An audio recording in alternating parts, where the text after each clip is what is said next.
wasn't lies, it was just...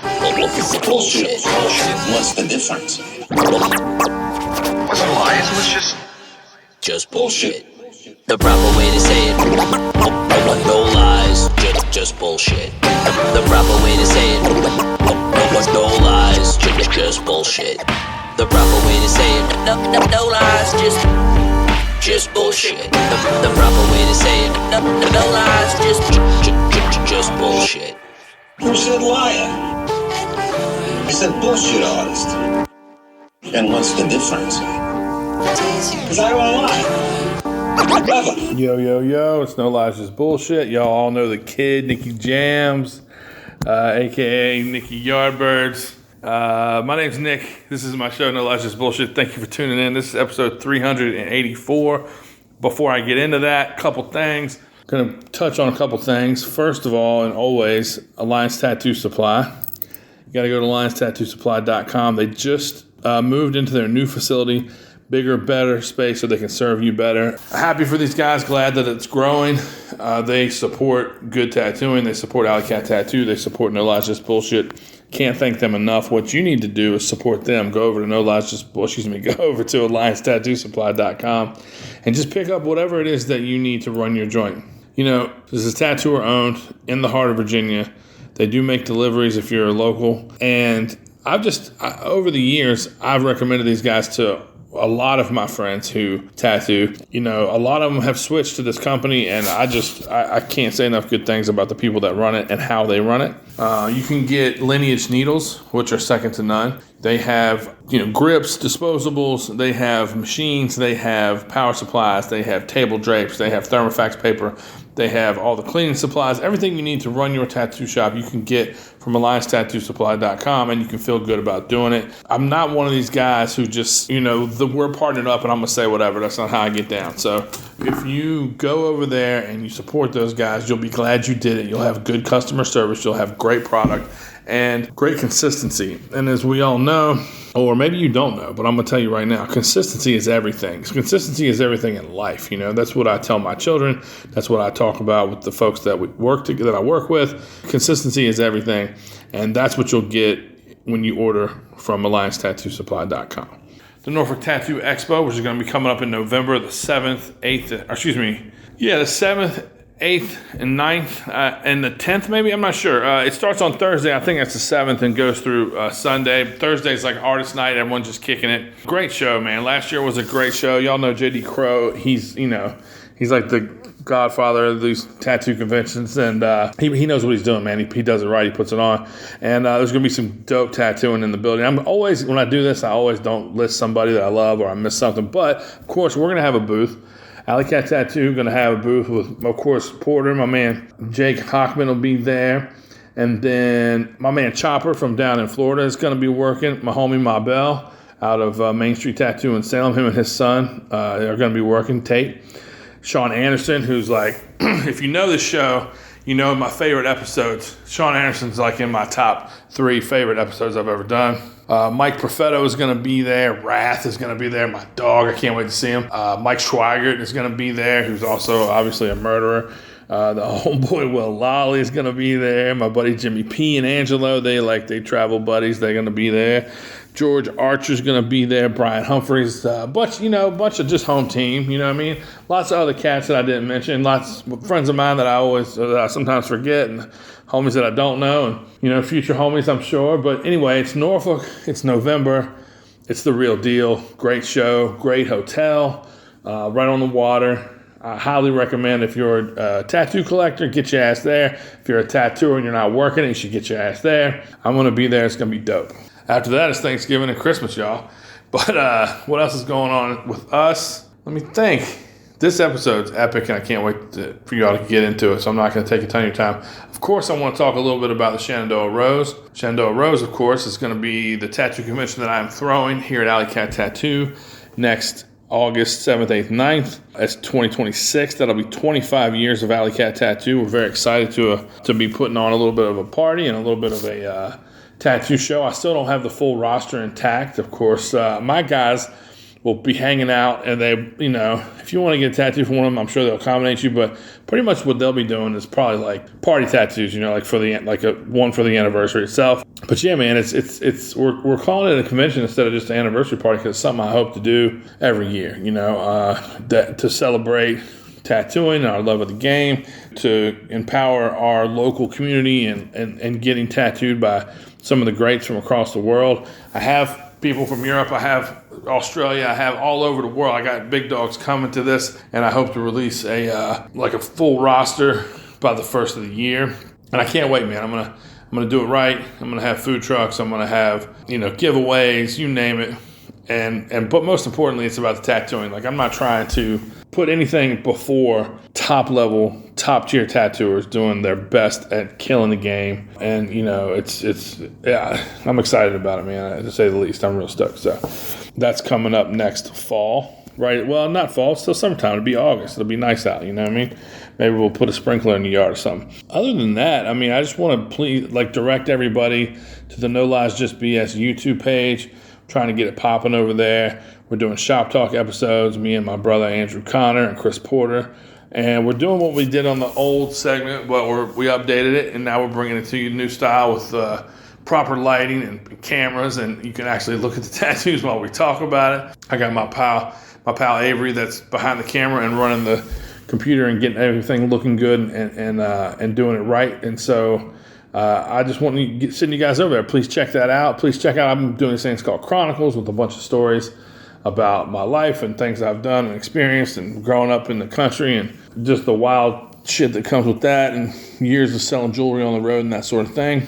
Which is, it's a lot of times where like those relationships that I have. I met Will Lolly in 98. I met Angelo Miller from Inksmith in 99. I've known a lot of these cats a very long time. And so sometimes I'll just sprinkle some of those stories into the Chronicles. And of course, my hometown, Clifton Forge, a place that's very near and dear to me that I love and I like to talk about. There's a lot of wild stories from there. The most recent one, I talk about getting off the bus when I was a 7th grader and walking around the bend. We're kind of up in the holler and seeing this guy shoot a dog point blank with a shotgun, which is not a very exciting, it's not a very nice story. But it's just trying to paint a picture of where I come from and the kind of shit that was going on a regular basis. Oddly enough, the dog's name was Tattoo. If you want to hear that whole story, you can go to No Lies Just BS on YouTube. Please subscribe, comment, like, whatever you can do. I feel bad for listening to that because you guys are here for No Lies Just Bullshit, but I also want that stuff to take off so that those people that find that, like new ears that find that, new eyes that find that, will come and check this out, and hoping that some of you folks will go and check that out. So, yeah, other than that, it's time for episode 384, No Lies Just Bullshit. None other than Timothy Hoyer and Andrew Connor. Can I hear a round of applause? These guys are my favorites. They're my homies, man. These two guys have tattooed me also more than anybody else in the world. And I've been tattooed by Brian Bruno a bunch, but it's like these two guys and Brian. But so Timothy was here, he's at Alley Cat regularly, and we're grateful. And he was here not long ago. That's not true. Maybe 4 or 5 months ago. I said, yo, it's been a while since you've been on the show. He's got a bunch of episodes. You want to do an episode? He's like, yeah, I want to do it with Andrew, though. The last ones I did with him were great. And so I tried to line something up and it didn't work. Next time I saw him, maybe a month later, hey, you want to get together and do that thing? He was like, yeah, but I want to do it with Andrew. And I was like, all right, cool. And then I was down in Richmond. I was like, hey, I'm just happy to be around. You want to do one? He's like, yeah, definitely want to do one, but I want to do it with Andrew. If you go back in the archives, there's an episode with him and Andrew just chilling in my office, and I got kind of loose and was acting silly, but they were, providing great content. And then that sparked the second episode I did with the two of them, where they mostly talked about painting and what motivates them and how they do it and how they keep doing it and what they use and just sort of back and forth stuff. It's really, really good stuff. And then this is the third installment of them together. And this was probably the loosest. We probably had the most fun, man. Lots of laughs and great stories and a lot of remember when shit, which is, say what you want, but that's some of my favorite forms of conversation is talking about experiences that led to forming us as men that we are now. And some together, some separate. But, man, we had a great time, and I hope you all enjoy it, and I hope you have a great time. And please tell your homies, tell your mama, make sure everybody knows this is No Lies Just Bullshit. Timothy Hoyer, Andrew Connor, episode 384.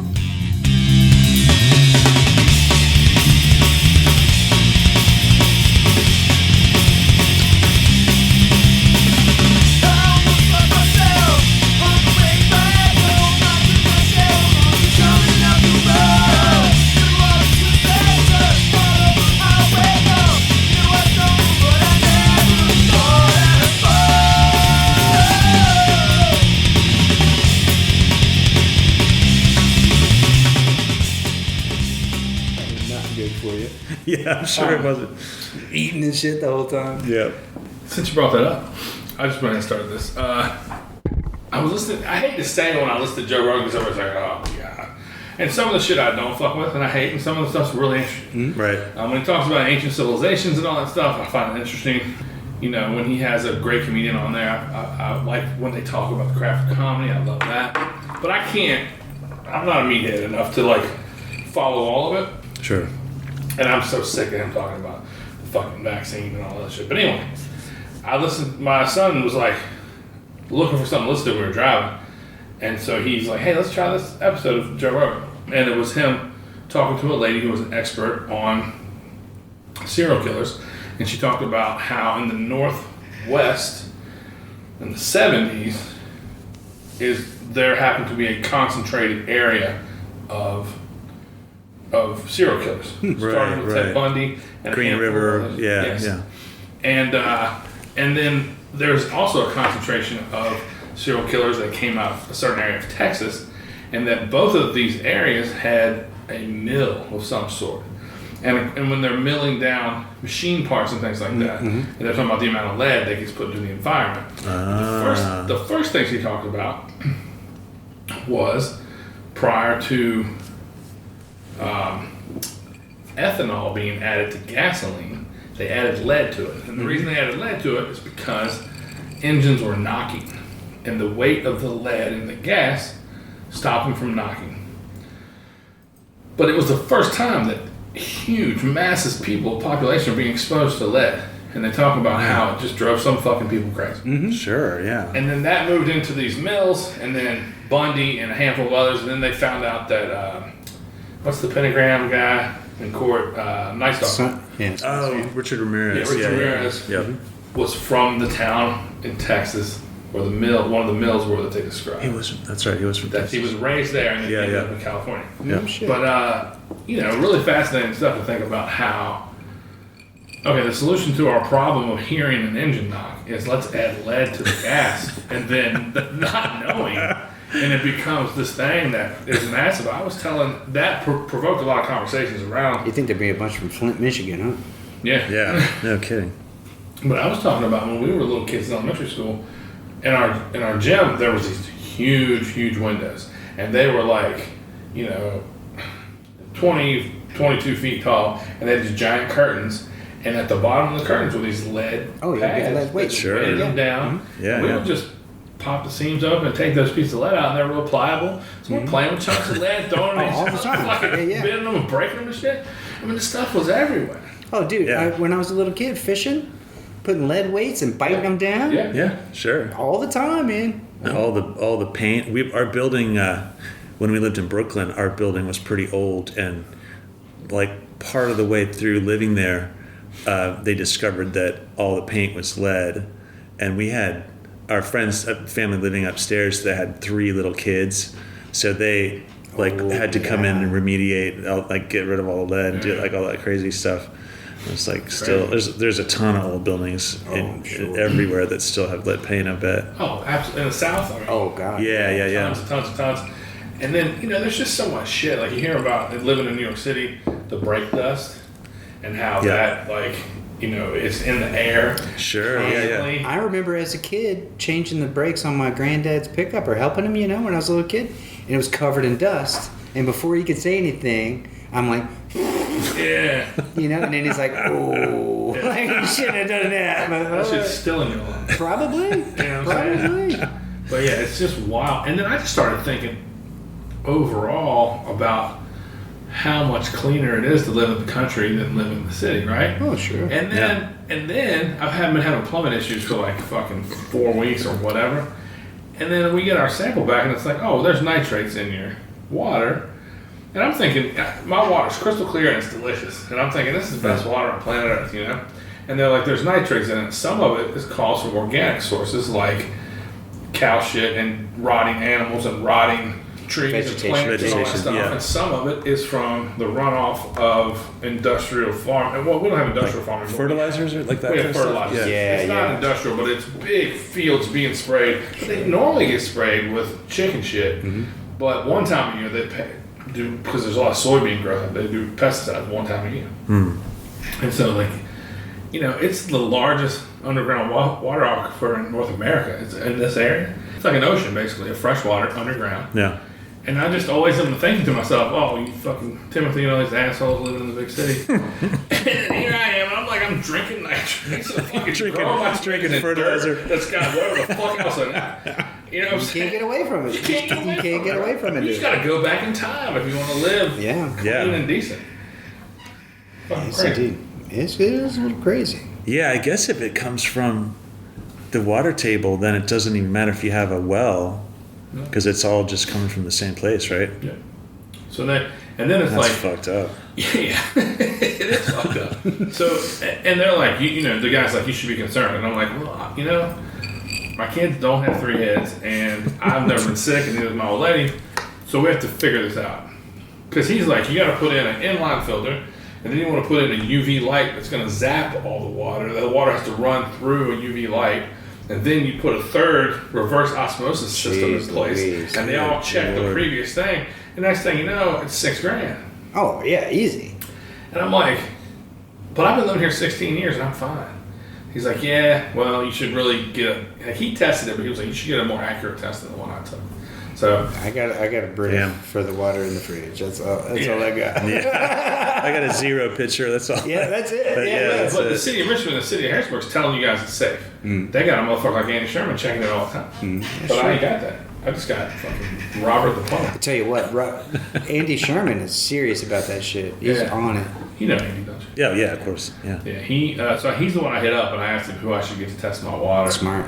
And he told me, and he was like, but I can take the samples for you. And I was like, I can put water in a bottle. And he was like, nah, you got to be super careful. You have to use specific containers, and you can't contaminate and all that stuff. I'm like, okay, man. I just didn't want to have him come all the way out there, but I got to figure it out. Yeah, buy him a beer. One thing after He'll be happy to do so. Yeah, of course. And he's just a good guy to have around anyway. Yeah. And we don't seem like we used to. It's true. But he takes that shit so seriously too. And you would have to. He runs the water treatment plant for the town and area he lives in. That's right. I think I knew that. I think you told me that. What a trip, though, and a heavy burden that all of your friends and relatives are counting on your ass to make sure they're getting good, clean water. Yeah. Okay. He takes that shit serious. He sure does. He was we were talking to Gage earlier. I don't know if you met Gage, but the kid that was hanging out, I grew up with his Yes. dad. Yeah. And he came up to hang for a couple of days. And he said he was asking about the pigment you're using or something. And Andrew was explaining to him that you used to grind with a mortar and pestle. Sure. Which I wasn't aware of that. But I was aware of you guys and the guys before you just putting it in with alcohol and just saying, this is 5 years later. We'll see this in 5 years. And he said what you did was accelerate that process. Well, as far as breaking down granules? Yeah, it sort of depended on the individual color. So I didn't grind all the pigment because I think one of the reasons, somebody just put up a really good post about powdered pigment versus predispersed. I think Billy Lynch posted something about it, or reposted it or something. I don't remember exactly what the original post was, but it was it broke down a lot of the specifics about, pigment size and stuff like that. And one of the theories was that powdered pigment, a lot of times would hold up over the long haul because the actual size of the particles was bigger. But there were certain pigments, there was a National Yellow. The National Yellow, Golden Levitt Yellow, was pretty grainy if you didn't grind it.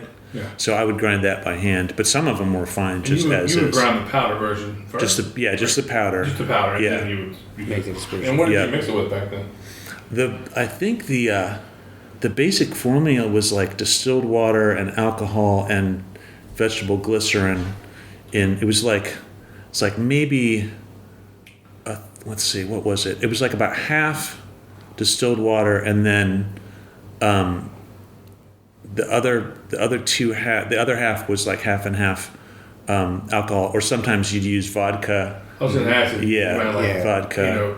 Alcohol from a bottle at the drugstore, or Everclear. A lot of people would get Everclear. People would use Virginia for it. Yeah. Yeah, and then vegetable glycerin, and then one of the game changers that I learned from Whispering Danny that worked for West Grimm was that guy's awesome.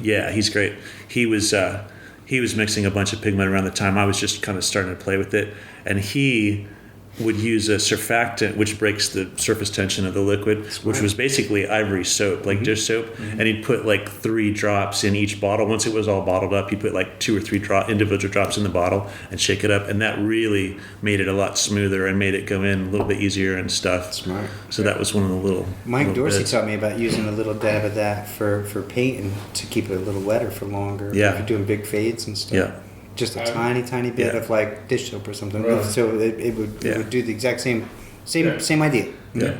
And some of those colors you really needed to let sit around. Like that golden Lovett would absolutely get better the longer, like you'd put it in a glass jar and just put it away for a little while. If you used it right after you made it, it was pretty grainy. It would usually heal okay, but it was like a little bit hard to put in. Yeah. But the National White powder, which was probably just food grade titanium dioxide. And by the way, like it's like this used to be a big deal to talk about all this shit when we first started doing it, about how it was like a big secret, and people would ask me all the time, how do you, and now nobody's asked me for years because the cat's way. I mean, you can go to YouTube probably and all this stuff. Not probably 100%. You can just type in tattoo pigment. Yeah, how to mix. Yeah, of course. Right yeah. So yeah, that's not a secret anymore. But like one of the white, the National White, which was probably food grade titanium dioxide, like I said, which is in breakfast cereal, you know what I mean? Yeah. So that's probably all that powder is, I think. And Chris O'Donnell and I, that stuff would mix if you looked at it. And sometimes when Chris O'Donnell and I were working together, we mixed a bunch of powder that we used at that shop at a live gallery. And sometimes we would be out of white and our appointment would show up and we'd run them back and unscrew the plastic tub that the powdered pigment came in, pour a little bit of the liquid mix in there and put the lid back on and just shake it up and then go in the next room and tattoo it right into people, and it worked great. Like it was fine. I 100% did that. I remember doing that one time at Mark Bell's place. And my justification was that Stoney said that that's what he was doing. Yeah. On Stoney Knows How, that he was just using Listerine, and so that's all I had at the moment. Yeah. And we had some powder, but like I hadn't mixed it, and so I did exactly that right before the appointment. Went down and got a big bottle of Listerine. I can mix some up. That thing, you could just, as soon as I opened it, you could just get this waft of that stuff. Listerine has its own aroma. Oh, it totally does. Totally does. Somebody told me at some point about that Listerine was good to mix with red. I don't know exactly. I'm sure somebody else knows why exactly that was, but I did a bunch of mixes of Spalding Crimson Red powder and Listerine, and it worked great. And that red is to really hold up. I've seen that exact red, 25 plus years old now in tattoos I did in Richmond that I see come back, now, and the red is definitely still hanging in there just fine on most people. So that's all. Well, I mean, proof's in the pudding. Yeah, exactly. Sure. I was telling those kids about Marcy's back and that yellow lasting all these years. Oh yeah, that angel thing. For goodness sake, it was 20 years plus. And that shit's still screaming bright. It stays out of the sun. It's still in there. And I mean, there's so much more chemistry and stuff involved now in pigments that companies sell, and I don't know the first thing about a lot of it. I'm not an expert in any of that stuff anymore, but it seems to me that you can experiment with ingredients all you want, but the true field test of something like that is going to be just time. And that's what kind of gives me pause about there's being so many different companies manufacturing tattoo pigment and putting it out there is some of it looks good right away, but how's it going to look 20 years from now is the thing. It's got to be, I guess, two things. First, execution, like how well it goes in and how much you wrestle with it. Right. And I'm sure that you all, guys like you, have your palette tuned in. I know you don't get everything from one person. You probably have a couple of colors from this guy and a couple of from companies, here and there, and stuff that's mixed and stuff from a friend and stuff that you did. But I'm sure it's like how well it goes in, and then how well when it comes back. Yeah. Right. When Josh burned in my fingers, he said the yellow, which is, might see a little bit in the crown, was mixed by Paul Rogers. And I guess he got it from Frank. And Frank told him that Paul Rogers had mixed it, but it's all gone now. Like I said, this is a bad light to see it, but there might be a little hint of it here and there, but I just was thinking, it could have been a lie, but I still feel good about it today. Well, there was that old dragon head that you did years ago that had all the fun little bits from old tattooer pigments and stuff in there, didn't it? It was like it was some pigment from somebody or something. I don't remember exactly what it was now. Oh, I did a black and gray dragon head on Shay that owns Liberty Tattoo in Atlanta on the back of his thigh, and he gave me a bottle of Ming Green that That's Paul what it Rogers had was. mixed He did to use in the eyes. Yeah. And it had been mixed for a long time, I think. Yeah. And Right? oh my God, I was like, I want a gallon of this shit. Like, it went in so good. Yeah. It was amazing. But I think- like stuff on my arms, like I'm sure that was probably Danny's stuff, right? Yeah, probably so. You know, time machine shit. And for forearms, I mean that yellow's been there since I was 19 years old. Mm-hmm. You know? Yeah. Still yellow. When I first started really snooping at classic stuff and like early American stuff, and then I was still working in ancient art, you know, down in the basement. I was low guy on the totem pole, so I was washing lap cloths. We had a washer and dryer down there. Did you ever have that? Where everyone would have a towel in the lap and a tattoo? Yeah, briefly. I sat in at Tattoo City for a summer right at the tail end of when Ed Hardy was still tattooing, and they traditionally always used towels instead of disposable. But they would do laundry. I mean, they weren't Yeah. used more than once. They I would do didn't mean laundry. to interrupt. No, Just it's so quite the folks right, yeah. listening would know, because when I started getting tattooed in '96, all those guys just draped a regular towel like from the fucking Kmart across their laps and Yeah. tattooed, and I was just sort Yeah, of and we Yeah. watched. I mean, they got laundered every day, but it was still pretty gross. Yeah, I mean, it's laundered in an it's the envelope. laundry. Yeah, no, exactly, exactly. Yeah. But so the old man had like the big V8 bottles of different pigments, and they were just lined up where it was an unfinished basement, so the wall was just framed out, right? So like one side had a piece of drywall on it, the other side was just still open. You could see the 2x4s, and so he'd stacked them up along where the 2x4 was, and they were just tucked in there and been there for God knows how long. And I was asking him about them. I was like, Danny, what's the scoop with the pigment in the basement? And he goes, oh, that's just some old powder stuff, you know? He's like, it probably is real good right about now. It's been sitting down there for a couple of years, you know? And I was like, whoa. And he was like, you can use it if you want, you know? And so I was like, fucking A. So I filled up my bottles. Like, I couldn't use it all, but I used it up as much as I could, you know? Yeah, but that was good. It stuff. was good. But Did I you was... try it on yourself first? I know you get the jelly bean leg. You know, that time I don't know if I did or not. I think I probably just stuck it straight in somebody else. Yeah. Like if the old man said it was all right, I just shook it up, put it in a bottle. It was fine, you know. And same thing with those. He had a box of old acetates, and he told me I could have a couple if I used one. Oh man. And so I talked one of That's my buddies great. into getting a tattoo from it, and I immediately wiped that thing off. But you know, Yeah. being Did you use the lamp black powder in the whole? I did deal? the whole Yeah. thing, and I immediately wiped that fucker off. You know, I got a couple lines in, and then it was just about gone. So I just Sure. set it right beside and just freewheeled the shit out of it. You know, Right. but he was like, "Yeah, that's kind of how you have to do it." You know. I've only ever done one tattoo from an acetate stencil, and it really gives you a lot of respect for Fuck yeah.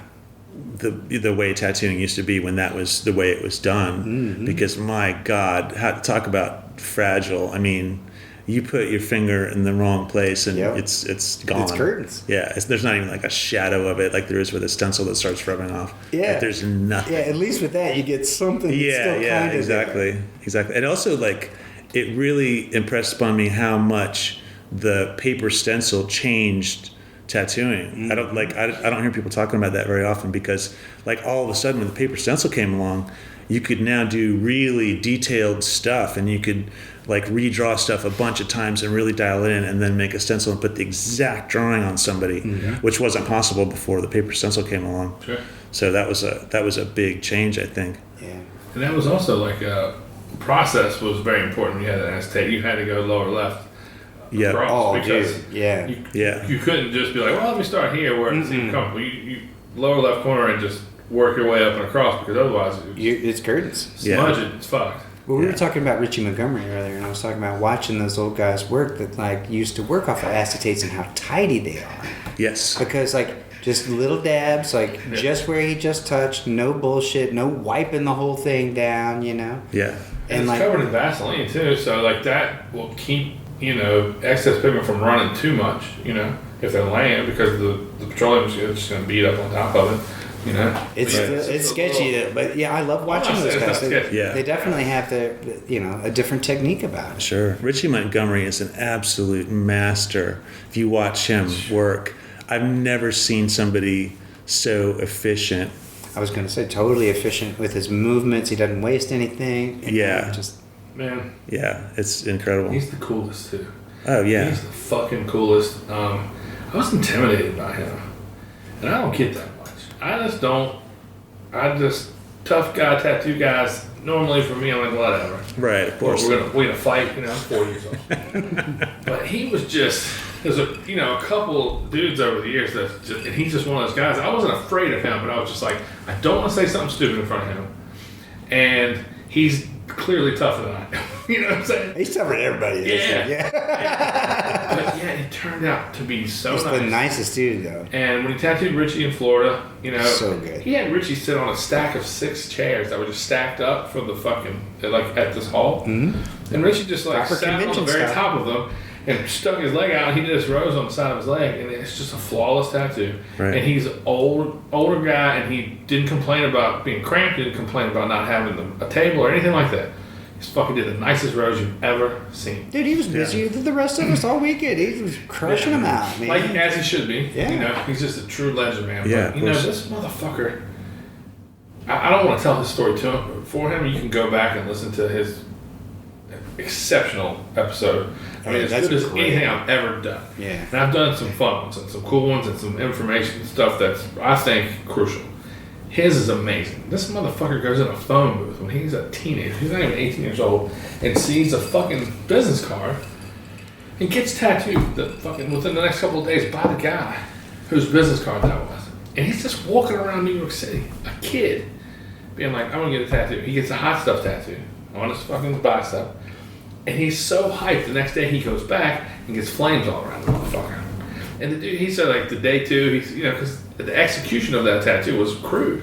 Mm-hmm. So he said day 2, it's oozing and shit, and the motherfucker just fucking squeezes the fuck out of it and draws the flames around the arm squeeze from the backside. Oh, yes. Yes, which is a classic move that's underutilized these days. Yeah. Now you guys are laying them down to the bicep. Everybody's on the table now. But, and he fucking, he had his hands done when he was 18. And he had an identical tattoo to Pete that Pete had. Mm-hmm. He did the same tattoo on his hand. And then when he was ready, he wanted about to get the same tattoo as Pete's other hand. Right. And Pete says, I found this calendar and it's got this cool peony on it, let me do that. And he just gets it fucking, and then that opened into him talking about reference and how, that Peter Tattoo didn't really want to be known for doing flash that's available or classic, that they were looking for reference everywhere. So they were looking at National Geographic, they were looking at statues, they were looking at paintings, they were looking at anything they saw, even in backgrounds of photos and magazines or Chinese menu calendars and things like that, that's where they were drawing their reference from. Fucking I used to love that. And this is a long time. He was a fucking kid. He had sleeves and hands done before he was 20 years old. That's wild. And back then, when that was not... You fucking 50 years ago. Yeah. You never saw a fucking kid with his mitts done and his fucking... It didn't happen. Yeah. That's walking around New York like, fuck y'all. Yeah, exactly. And rightfully so. Yeah. And Richie Montgomery is still kicking ass. I saw a post from just the last day or two of a snake. Killer. You saw that at the bottom of... It was like at the bottom of the back piece. He extended a back piece down, and there were 2 kind of waterfall shapes coming down from what was above it. And he drew on a snake that kind of went back and forth in and out of the waterfalls, and he extended both of the waterfalls, and it looked perfect. It was so cool. Like, I got to go back and pick that one apart because there's lessons in that one. It was so cool looking. Yeah. And one time, Eric Desmond was like, I think it was Desmond, I'm pretty sure. It was like, the old man's pissed off at you. And I was like, why? He's like, you got on a podcast that he's 70 years old. He's 68. What the fuck's wrong with you? He's like, you can't put age on this. You can't age this man. What's wrong with you? And I was like, fuck. And then he walked up, and I was like, what's my guy's name? Oh, come on, man. tattooer. He was in the basement for years. He'd opened at 5. He still tattoos. He was at Richmond the last time Richie was with him. Mike Perfetto? Mike Perfetto. Yeah. Walked up and was like, "This is the guy who said you're 70 years old." Oh, fuck for you right under the bridge. Richie goes, Oh, man. I'm not that old. And just stared at me for a minute. All right, good seeing everybody. I mean, I'm sure those 2 years feel like an awful lot, man, for sure. Publisher like, retraction. fuck, I don't want you to say that, dude. But he's great. He don't look it, man. He reaches out to me from time to time. Mary reaches out to me from time to time. They're just wonderful people. Yeah, that fucker's in better That's shape great. than most 50-year-olds I know. Yeah. Yeah, that's awesome. Yeah, fucking man. It's crazy to be in this job and get older, and you hit a moment when you start realizing you physically are not going to be able to do this job, after a certain point to the same level. It's just the reality of it. But I mean, there's a ton of people that that do the same quality of work right up until they retire. Do fucking Freddie Negrete. Freddie Negrete, He's getting a ton of them. Bro, he's so he's good. Improved. Yeah. Like that, and he started off the illest.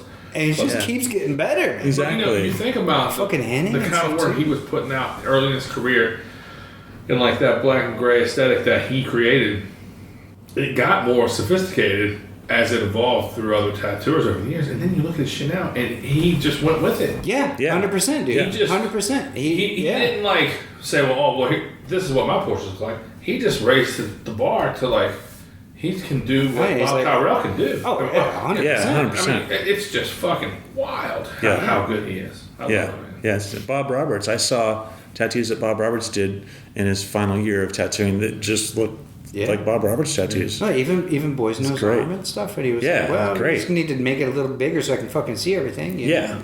Man, Exactly. That mom that Boys That has Sean Anderson. That's awesome. It's fucking cool. Yeah, that's killer. That was loads of fun. He was not expecting all that, and Sean gave him every bit he had, Yeah. I love it. I love it. Sean's great. I love that dude. Rock and roll. Just one of the best podcasts I've ever He done. keeps putting big shit together as well. Oh man. yeah, I've he's seen quite a kicking bit of ass. stuff. And one of the things I love about when I see stuff that he posts is every single one. He gives a little context, and then every single one underneath it says powders and coils. Yeah. And I'm like, fuck yeah. And they mix. I guess they mix a ton of pigment at that shop, and they have jars of it down in the basement or whatever that everybody at the shop uses. I think Sean told me that at one point. And it's just like it's got that look. And it has that look and it has that feel. And him saying that, it's just him saying, it's like I drive a Chevy. It's no different than that. It's not like me against you. It's not not at all. fuck your thing. It's like This, yeah. I'm a Chevy guy or whatever. You know what I mean? Yeah. That's all that is. But I love it. I love that he tacks it on there. Yeah. It's Yeah. great. Yeah, it just makes me happy. Yeah. I really dig it. I did a few. There was a stretch where he and I kind of I don't remember where I met him first, but he and I met each other and just kind of hit it off. I really liked him immediately. Oh, dude, I love that we guy. were total opposites. Like I was working at Primal Urge at the time, so I was doing like light, sourcey, artsy, fartsy, like let's explore the universe of possibilities. And he was just doing down to earth, Midwest meat potatoes tattooing. So we did a few conventions together and did a booth, and it was kind of cool because it was a real contrasty. Like there was no fighting over. Clients or whatever, who's going to do the tattoo because the styles were so opposite, and he's just so funny, and we always had such a good time. But he can fucking draw. Yeah, And that has a lot to do with him. Even if there was like a friendly competition or something, it's like you think of like a tattooer that looks like him from his era. You think biker guy, limited, palette maybe of what he can do. Not for Sean. This motherfucker can draw. Yes, He can draw his ass off. He's he a proper can art keep guy up for and sure. then some. yeah, he's got chops for sure. Yeah, he calls tattooing rock and roll church. Yeah, First to tattooing rock and roll church. This is the coolest thing Love ever. that dude. Yeah, he's great. So I know you guys aren't that old, but you mentioned when Thermofax came along or Paper Stencil. Do we know when that? I mean, I know somebody knows, but do we know? Yeah, I couldn't tell you. It existed when I started, and so yeah, it was before I mine. guess it probably son. 70s. I don't know. I don't know. I'd be very interested to know what the Because I know answer those to that question thermofax is. machines are pretty old. Some of those are definitely from the 70s, but I don't know if tattooers were figuring that shit out just yet, you know? Yeah. They weren't And I made know with Ed that, was obviously. They were definitely made from doing blueprint, rice right? paper stencils. Yeah, they were like- Sean Anderson will still make rice paper stencils. Sure, yeah. I think that some of those early thermofax machines were like the second cousin of the mimeograph machine that they had in school, where they would print off, stuff that had Transparencies. was in purple or whatever. Oh, yeah. Yeah. Yeah, you're right. And some of those machines are tanks. Like, there are tattoo shops that are using those old thermofax machines that are, like This 20, 30 years old probably. Ours is definitely 30 years old. Yeah. Old as me. Yeah. Straight up. And it gets put through a ringer. Straight up. You Yeah. remember those, what were the hectograph pencils? Mm-hmm. I definitely remember using those things, Yeah. Yeah. Yeah. I think I got one of those in the first Oh, you starter kid. thing I ever Yeah, ordered yeah. from Spalding probably. I think it had a hectograph pencil in it. It's just fun to think about Yeah. the change. But some things don't change. And that, like I said, we've always used these old. You use our thermofax machine sometimes when you're here. I know you draw most things on, but Yeah. you used it before. That thing's fucking old as me for Yeah. Mario. Yeah, Works I mean great. they're like most things. They're newer versions, but they don't necessarily good. work as well, or Yeah. as resilient, or Well, probably I think the oldest thermofax machines were built back in the day when things were made to last, and you can work on them, you can repair them, service them. Yeah, I mean, absolutely. the digital ones that you can get now, it's probably like more like if it breaks, you just throw it away and get another It one. probably is manufactured with the intent of it can make 3,000 stencils and then it's going to explode. Yeah, exactly. And it's got a I read a thing lifespan. the other day that said iPhones are designed to work X number of years. And Yeah, that's why they are a $1 billion company putting out new versions of itself all the time. But that was the thing, man. I guess it was probably about the same time period, like back in the 70s or whatever. That it seemed like everything kind of got to that point where they were like, it needs to have Shelf life. a shelf life in order Sure. to people rebuy things, So the manufacturing can survive. Yeah. The same thing happened with vehicles. They got way more complicated and less. I guess they're more efficient fuel wise, but not to work on. Yeah. Sure. No fucking Yeah. way. Oh, dude, I don't even understand cars when I open up the hood on them now. Nothing makes any sense. Everything's turned sideways and shit. I can't tell what anything Covered is. in you know? plastic. Right. Yeah. yeah, When I bought my house, which is 150 years old, it was built pre-plumbing. I don't know when the hot water heater was put in, but my father-in-law, who builds houses, or did, he looked at the hot water heater and he said, hey, this is built just prior to things becoming disposable. And if you take good care of this thing, he said it's probably been here 20 years. If you take good care of it, you can have it 20. I've changed the element in it twice in the last 16 years. And everybody that I know replaces a hot water heater at the max 12 years. You know what I mean? And it's just fucking doing its thing, man. I don't know about yeah. scalding hot water. But it was just made at a time where it was meant to last forever. Yeah. Right. Exactly. I like that mentality. Yeah. We kind of experienced that same thing with when we bought our RV to go on the road, because we bought a 2000 Fleetwood Pace Arrow from this couple down in Florida that had taken really good care of it. Only had it was a 2000, but it only had like 64,000 miles on it. So they probably just used it for vacations and stuff. But we saw it online, put a deposit, and then went down there and had an inspector meet us at the place to just go over it and make sure it was all good. So the guy looked it all over, top, bottom, all the stuff, and then at the end he pulled me aside and he was like, how much you pay for this? And I told him, and he was like, man, that's a good deal. And he said, I'll tell you what, this era would last you so much longer. It's made so much better than the brand new ones. No shit. And That's I mean, awesome. we had our share of problems for sure, because RVs all have problems. Yeah. But You also work everywhere. I talked to so many people in RV parks that had brand new rigs that were like, oh my God, I hate this thing. Everything breaks. There was one time that we were down in Cape Hatteras staying at this RV park called Camp Hatteras that's right on the ocean. And we saw somebody with a super top shelf rig, and it looked brand new. It was maybe a couple years old, and it was one of those ones you could spend probably $200,000 on. Mm-hmm. And they had put signs all over the outside that said, this is a lemon, do not buy this RV. They had plastered the whole outside with warning signs. Oh, it's crazy. Yeah. Crazy money. It's nuts. But yeah, that people said that, those brand new ones, you can just like push a wall over with your hand and stuff. It's like they're made so cheaply. That's a bummer. I'm trying to think what, like, Riley was here earlier and he was talking about the difference between the shop and the shop down the street. Mm-hmm. And he said, I'd never been in a shop like that before. The drawing room was so fucking little. He was like, what was up with that? And I was like, it's a room we had and we built it in 6 weeks and we never changed it. But I'm like trying to think, we're in a luxurious situation here, but I'm trying to think like how different things have been and he worked at a shop with Mark Bell back in the day, and the needle building station was you had to climb a ladder and get into a loft, and you couldn't stand up. Yeah, you had to kind of scrunch your head down a little bit. But I mean, that was the only open space. You can make do with. Sure, yeah. Just trying to think like all the stuff that's changed. Oh man, we were talking about shops and stuff too, and it was always really fun, and still is really fun to see, how folks make do with whatever space they have, or some of those like big superstar shops where it's like everybody's just a fucking slayer, and then you see the place and it's like this tiny little joint, and you're like, what the fuck? How is this? City. Yeah. Oh, dude, yeah. Well, we were talking about China Sea. We were talking about, like itty bitty. They describe spot. that shit to me. People that were at that shop, it seems like it can't be real.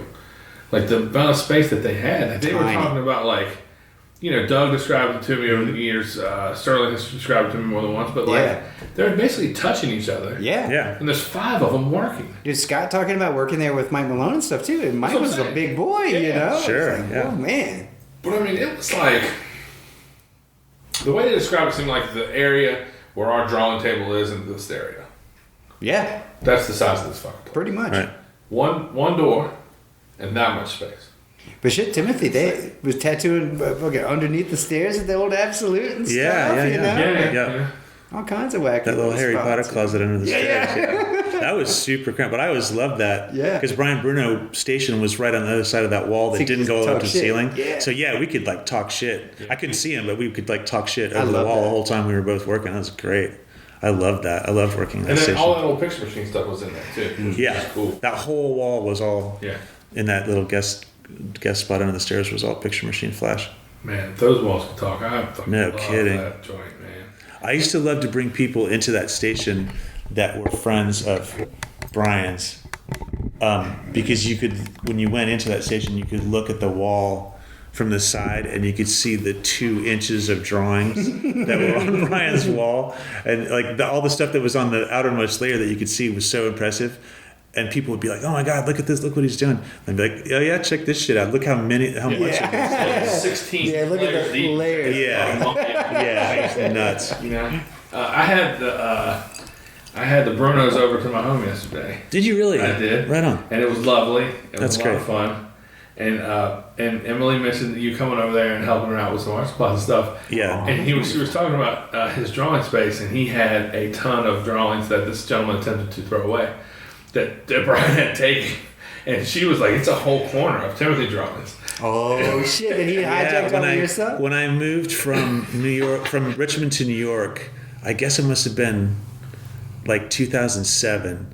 And I had lived in this house in Richmond for a few years and I had, tons of shit like we all do. Yeah. And, when you're moving, you start packing up and you're pretty deliberate. And then very quickly, you stop caring about everything. Yeah. Just like throw it away. Who cares? And Dave Boisino and Brian and somebody else, I think, maybe Josh, came over to the house because they knew. Yeah, exactly. And I was like, just take whatever you want. So they loaded up and took a ton of stuff that I had at that house. But Emily said you were like, I don't want to see it. Yeah, I'm sure it's all embarrassing. That was probably from like early mid 90s or something like that. Yeah.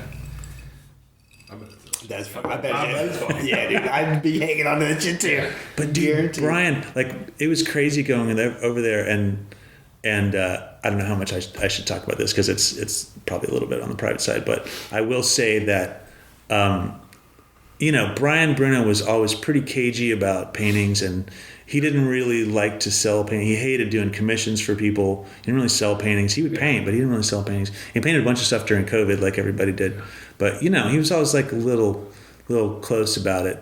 And when I went over there to start kind of looking through what was there. I mean, he just collected, he's a pack rat like all of us are. And there were stacks of paintings in this closet that were unbelievable, that I don't know if anybody but Emily has ever even seen some of them, probably. Yeah. And I was just like, what the fuck? It's like on and on and on. All the original saw those classic sheets that he did. Like when he did Eagles and when he did Skulls and all this stuff. Yeah. He never sold those originals. No. All those half-slip chest panels, the back pieces with the cutout. Mm-hmm. Yeah. He kept them. He told me 20 years ago, like, this is for my kids one day. Yeah. That's smart, man. All that stuff. I know Soner was that way too. He saved so many originals and so much stuff. Like just make prints. Yeah. It's real smart. I'm hoping that there's going to be a book of Brian's stuff. And I think that when I was over there, Emily told me that Brian had been talking to Andreas Conan about doing a book before he passed away. Oh, dude, they should. So he's a good guy to do it. Andreas knows what's up. Right. He's only put out good shit. Exactly, yeah. He loved Brian. Adored Brian. Yeah. And vice versa. Man, by the way, I love talking about Brian, and we can do this for an hour. Right. Yeah. But when I went to Aachen, my brother and I, there was a German tattooer, I don't know his name. I don't mean to be rude, I just can't remember. I talked to a lot of people and it was kind of a whirlwind. Right. We were talking, Brian came up and he was like asking me about my hands and asking me about my neck and just talking about Brian. And Andreas was like, hey, let me tell you something. Brian didn't come every year, but he came a couple times. And he goes, the first time he came, he said that year, Grime was here, Mick was here. And he named off all these people. And he was like, I just couldn't fucking believe Brian Bruno was here. He goes, it seemed like I had finally accomplished something. That Brian Bruno came to my show. And he meant it, man. He was just lit the fuck up with how much he loved Brian, how much he loved his work, and how much it meant to him that he was there. And then he's here, and he's the most humble, and the most chill, and the most just level-headed all the time. Can't move him. And I was just like, yeah, I get it. The sheet that Brian did for Andreas was cool as fuck, too. Yeah. Got some good stuff on it. I can't believe I have that fucking Anya in there. I know. The copper one? That's a good one. I think that's the biggest Bruno painting that's out in the wild. And it's bananas. It's Love good. that fucking thing. Yeah. There was a lot of Brian talk yesterday. A lot with Riley being here, showing off his back and stuff today. Yeah, that thing is fucking nuts. Rules. Man, there was a girl that came in to get tattooed by Juan that was here doing a guest spot fairly recently. They had a mermaid on her back from Brian. It was so fucking good, dude. Seeing it all settled, a few years old and all. It just fits so nice. It's just such a cool shape to it. And just lots of thoughtful elements, Like the way that it fit her, the way that it looked on her. They just smart, just cool. Yeah. I love seeing that stuff. Masterful. They're all special. Every single one he did were great, thoughtful. He gave a fuck. And he, you're kind of this way too. He didn't want to put it out too much. He didn't want to overshow. He didn't want to overshare. Yeah. He very much was like, I'm right here if anybody wants it. Mm-hmm. Yeah. And I get both sides of it. I get like, hey, once I'm done with this, I'm done with it. And there it goes. I get that. And I also get like, hey, I'll just hold it close to me. When people see it, it'll make more of an impact in person. And then, I'll attract people that way. It very much worked for him. But man, when you see stuff from him, and you're lucky too a lot in Richmond. Yeah. People coming in absolute art and people that work there. But, like at the Norfolk show last year, there was like maybe 12 people together with Bruno back pieces. Yeah. Well, I'd say at least, there was a bunch. Powerful, man. Yeah, dude. Yeah, it's crazy. It was Emily said they had that Saltwater had like a hangout day, and they all went to a water park, and there was like fucking 11 people with Bruno back. So, sure. And it wasn't planned. It was all there. Yeah. That's awesome. I love seeing that shit. I mean, we do the same with, especially stuff from, Both of you guys have it. I love it. I love seeing that stuff. I love sharing that stuff with each other, It's just fucking cool. 100%. I love that we all get excited about it, Yeah. Be like, oh shit, everybody come look at this, Right. It's definitely been kind of wild to work on some of Brian's unfinished stuff. Pretty much everybody at the shop, I think, has worked on Brian. Mike Rennie has worked on a bunch of stuff and whatever. And like I've had a few people hit me up about it. And the first couple of times, I mean, it's always kind of heavy to do that because, and it's, like for me, I always feel it pisses me off a little bit because I'm like, I shouldn't be doing this. Like he was younger than me. Yeah. Like I shouldn't be finishing this. He should have finished this. Yeah, but should be finishing mine instead of me finishing his. Kind of. Yeah. But like you can't be negative about that shit forever. And I mean, so now I just try to be positive about it and get as much out of it as I can and try to give people the best version of it that I can. Because Brian would have wanted all that stuff to get finished. He wouldn't want people to walk around with unfinished tattoos. Plus, I mean, they're being done in the Absolute building. Right. By two of his closest By buddies. his guys, you know? It's like, how the fuck you 100%. And it's been like I've learned so much from working on his stuff because it's the only opportunity. I realize it's kind of the only opportunity you're ever going to get, unless you're married to somebody with a big Brian Bruno tattoo, to really sit with it in person. Yeah, exactly. Yeah, you like it, but to sit and look at it in person and really study it and break it down, and also try to reverse engineer it and be like follow his thought process. When it's half finished, you have to extrapolate and be like, okay, I wonder. And there's so many times when I feel like I cracked the code and kind of figure out where he was going. I'm like, God damn, that was smart. Yeah. Like just little moves and little bits and stuff. Like so, I try to just like learn from all of it as much as I can. I was telling Emily. Well, first of all, last time Chad was here, Chad Cheska, he was working on that on his leg, and it's just Bruno water. And I was just like, yo, I could say that you were channeling Bruno. I was like, you copied Bruno on that. And he was like, I definitely copied Bruno. Exactly what I was doing. Sure. Here I am in Virginia. Yeah, if you're not copying, you're doing something wrong. Yeah, and of course it's a beautiful tattoo, not just breaking his balls a little bit, but of course Chad, really, really loved Brian. But it's had to have been 10, maybe 12 years ago. You showed up down the street with a picture of that whale back, and you were like, "Hey guys, I want to show you something." Yeah. Brian created a whole new type of water. Is what you said. Yeah. Yep. Absolutely. That's all. We're like, it's kind of Greg Irons. It's kind of, but it was just bananas, And for you to come to us and be like, "There's something that I've never seen before." I love it. Yeah. Very exciting. Yeah. Yeah. I don't know who has that back, but that's still like that's up there with the best tattoos I've ever seen. That whale back that Brian did. Yeah. It's just so fucking cool. Like I would wear that in a second. I like what I have on my back for Eddie Deutsch, but I would wear that whale back piece in a second, man. It's so good. For sure. Yeah, it's beyond good. Like I said, it was mind-bending at the time. We just didn't. I don't know. Just hadn't seen things like that. It was great. I love that. That's part of the magic of it, right? Is pushing things and trying something new, and it's all based in a tradition, but at the same time, you add your own little thing to it. Right. Figure out other shit from other references and from more obscure places. Right. And that's the whole part of it, right? It's like what Higgs was talking about, like you give into it, like you added another little tiny thing, Sure. It ain't got to be this whole big thing, but like you contribute, Right. And all those he contributed a lot, but yeah, and all those little bits are recognizable too if you and it's almost like a secret handshake in a way. For instance, like if you draw a tiger and you make the stripes on the shoulders or on the top of the thigh go in that swirl, like that spiral, that's like a nod to Ed. Like I don't know if Ed came up with that, but that's the first place I saw it, and a lot of people I've talked to have said the same thing.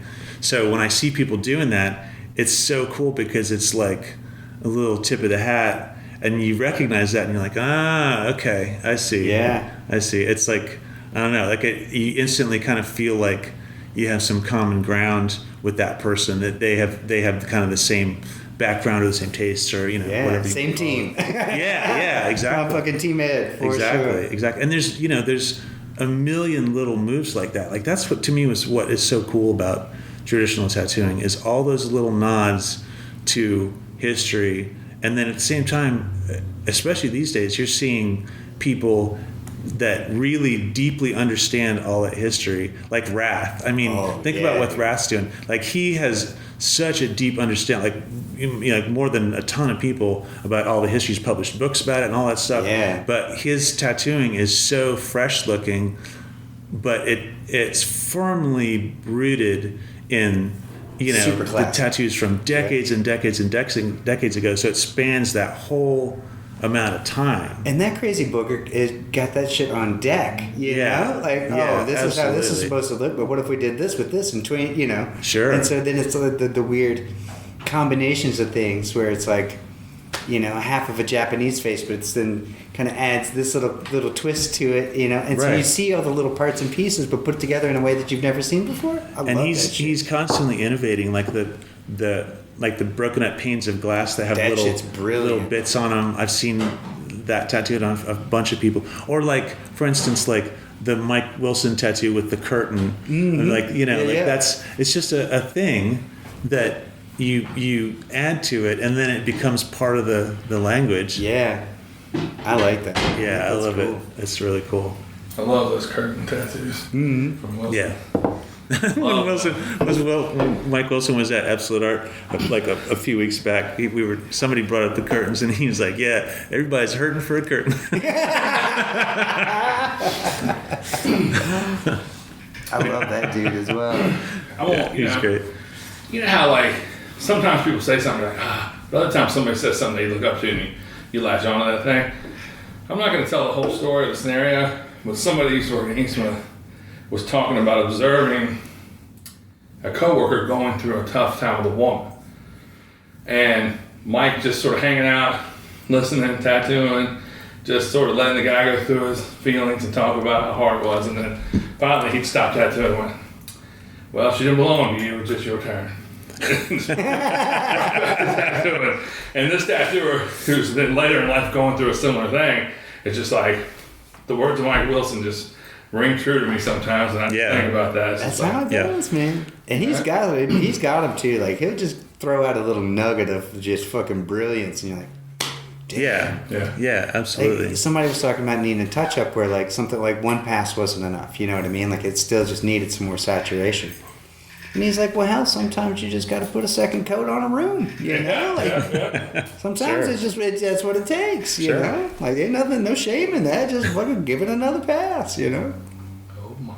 He's the best. Kind of blew my mind when he was at Absolute Art, because he showed me one of his trip maps of how he gets from Florida to Jersey and works at shops all along the way, and he's got don't go the quick way. Dialed in where it's 3-hour drives between each one. He'll do one day, he'll show up in the morning, work a whole day, and then leave and go to the next place, and he has all the mileage figured out in between. I mean, I was like blown away. Oh, he's such an engineer. Yeah, like exactly. That, anyway. Exactly. He did that in Richmond. He showed up in the morning and did, I don't know, like 7 or 8 tattoos or something like that. It was a bunch of tattoos. He gets it done.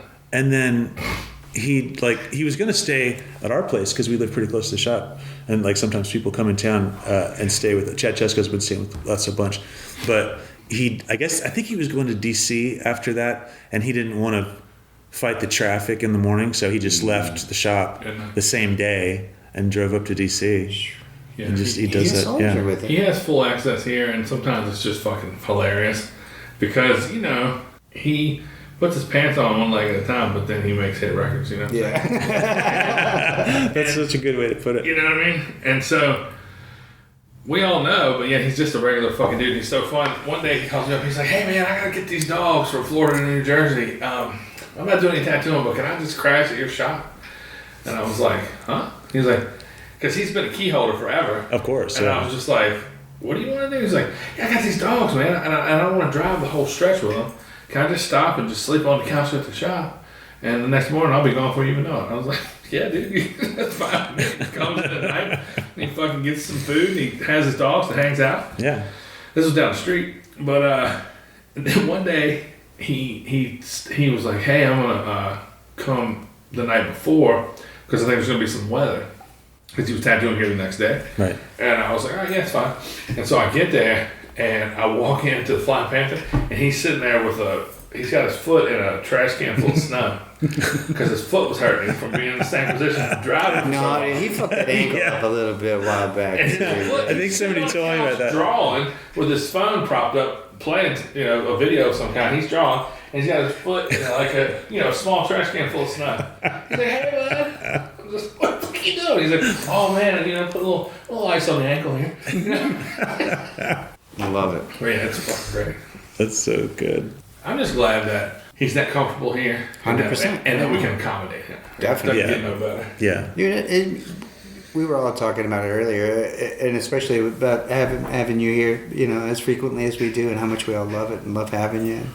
It's like it's motivating, it's inspiring. You know what I mean? Yeah. Just having everybody around, and like it's just been a crazy dream just having tattoo heroes just roll through all the time. Yeah, you guys get so many I don't good mean to brag, folks. but we've got you, Chad Tesco, Mike Wilson, and Lehigh kind of regular. Like quarterly, so somebody, you know what I mean? That's pretty insane to It's us. been so awesome. And we get a lot of other folks in between, and that we're very fortunate. But you guys are kind of our favorites. But you guys are old. Yeah. Like for years, they've always. Chad's a little newer, but Tim was coming to the old shop, and you've been coming for a decade. More than that. I mean, I started coming up here probably when Dallas was here, so which was like early 2000s, I guess, right? Like 03. Probably, yeah. Man, oh man. You were talking about moving from Richmond in 07. Yeah. That swan painting I have is signed 06 Okay. from you. Yeah, That yeah. Black Swan. Yeah. And I guess we finished my back before that. Yeah, we must have because we didn't work on it after I moved. No, It was done we before finished that. it in absolute art. Yeah. That was great. Those years go by so fast, dude. It's crazy. Well, I was telling Timothy about some of the conversations we've been having. We're just fucking old. Yeah, it's true. I'm thankful. I'm fucking thankful to be here. Yeah. Absolutely. I'm stoked to be able to grow old. I'm stoked to be able to grow old with my friends. For sure. 100%. Like fuck. And we're all so damn lucky to be in this thing for such a long time that has been so rewarding to everybody. Mm-hmm. I mean, 100%. so many of us say like tattooing led to everything that you have in life, pretty much. Everything. Yeah. Definitely. And I think about how much it's given us, how much we've seen, and the people we've met, right? Right. And those, just the relationships alone, the friendships alone, is insane. But then you think about the travel that you've been able to amass and the people you've met, whether you were traveling to them or they were traveling to you. And then I think about what if we didn't have it? Because we're not 9-to-5ers. We're not factory guys. We're not, I don't know. I'm sure that you all creatively would have found an outlet, but it might not have been. It might not have been ideal. Yeah. Yeah. Commercial work can be a bitch, no doubt. Yeah, for sure. And this job's not like it's not easy. You guys, the tattoo on the level you guys do is a fucking hard thing to obtain year after year after year. But the rewards are plenty. Yeah. And I just imagine all the freaks and weirdos that we know and love, if they didn't have tattooing, it wouldn't be good. A lot of straight jackets on our friends. Yeah, No absolutely. doubt. And even some of the ones that still are tattooed. I mean, Yeah, no kidding. But yeah, those are the things that I'm just like so grateful to just be able to facilitate tattoos and be a part of it. For me, it's insane. yeah, dude. I still get stoked. I still get excited all the fucking time. Or like, course. I mean, we were working the other day and fucking Frank Romano just rolled by. Yeah. Stopped by with his family, just happened to be near. That's the cool. And I'm like, what a fucking trip, man. Like, he comes rolling through and I'm like, holy shit, how cool is this, It's awesome. You just passed 30, was it 30 years? 30, yeah. Okay, Mm-hmm. yeah. 30 years for the big dog. That ain't Man, shit. That man. ain't shit compared to Mr. Hoyer over there. That's a long time. Or we were talking about fucking Richie Montgomery. Goddamn, he's over 50. I know, he's got to over be. 50 years yeah, he's been tattooing. 50 years of tattooing. So you're in between. Do you know the year you're at? I'm at 37 years. So 2020, if I can keep tattooing until 2028, I'll hit 40 Hell years yeah. of tattooing. If you keep it, you'll be fine. Yeah. You'll be tattooing in 2020. Yeah. Or we'll all be. If hobby closes the shop, he's coming in here. We'll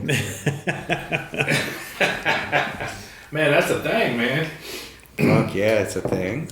That's the thing. 40 Yeah. years is fucking serious. I mean, of doing a long anything, dude. Of doing Anything. absolutely anything. And most folks who did something else, they quit after 20, 25 years. They go, Right. oh, well, here's my opportunity to Sure. walk away from that. But Well, if you got a square gig, 30 years, you're done. You know, that's your retirement. But You're it's getting also a pension. Yeah, you're getting that age and you get Yeah. pension, and they give you a watch, and you're Yeah. you're done. If you're lucky, you get Yeah. a watch. But but it's also not like an obsession. You know, you two guys in particular, I know you well enough. Like you guys are endlessly coming up with the next thing to do, and you can't do that in an office setting or in a Right. There are creative positions in corporate world. Don't get me wrong. But Yeah.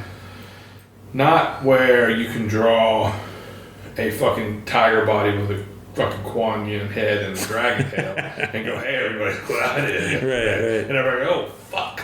You can't do that in any corporate setting. Yeah. And you can do that, and it's something, it's just different. And it's, Timothy's fucking tattoo Coltrane. He'll take you for a journey. yeah. And it's all of us weirdos that are along for the ride, man. However weird you want to get, we're right there with you. I think wanna see it. I think maybe that's part of the reason why so many tattooers have a background in punk rock and hardcore and stuff, is because punk rock taught you you don't have to Embrace it. follow the leader. You can be your own person, and you Yeah. don't have to conform to society and all that stuff. And so many people that saw older folks go to work in jobs they hated, and just to survive and scratch out some kind of existence, and then follow the blueprint, and have a family and not ever be happy or ever get to do what they wanted to do in life. They had to do it on the weekends, maybe for a little bit for a hobby. And there's so many people that are like, I don't want to do that. It's like, fuck that. That feels like I can't, that would suffocate me. And I think a lot of Get people that. kind of carried that attitude that came with that music and the feeling of that, and saw tattooing and thought, okay, well, this is something that I can do that you can make a living on, but you have so much freedom to be yourself and to express yourself and to have a good time and be in charge of your life, really, in a lot of ways that you don't have if you're working for it's like some big corporation that writes you up if you're 5 minutes late to work or whatever. Yeah, fuck that. You're able to embrace the weirdness. You can be as weird as you wish. Yeah. And like Andrew said, there's probably some people that are like, oh, fuck, that's just weird enough for me. Right. I'm into that. I don't want to embrace that. I always also liked, and the same thing with tattooing and punk rock and skateboard stuff, that kind of links all of us in some way, shape, or form. Sure.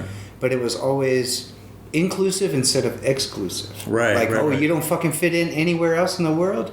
Oh, well, you dig this shit? You're with us. You're right You here. know what I mean? Yeah. You're Yeah. right here. You got somebody that gives a fuck about you, Yeah. Even if you're not exactly like us. Or Does not matter. Doesn't Right, matter a right, bit. right. Like, I don't give a fuck about any of that stuff. Yeah. You know? Like, if you're into tattoos, cool. You know? It If makes you- me think of like when I first started hanging around all you guys, and we would be listening to music, and it was before there was like micro genres of anything.